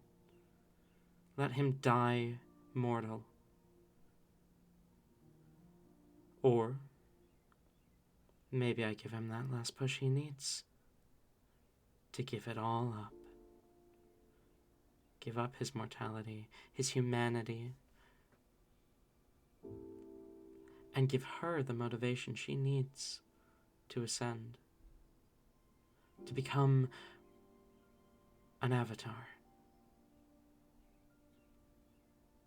You want her as an avatar? I don't know.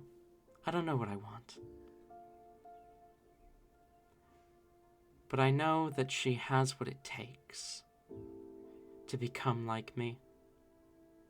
Not a nameless, shapeless being, but far more powerful than any god that dares walk these lands. It's only a matter of, excuse the pun, time.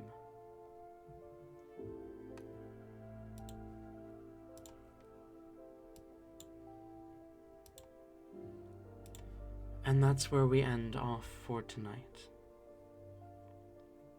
Thank you for coming once again. And I look forward to seeing you all next time. Goodbye for now.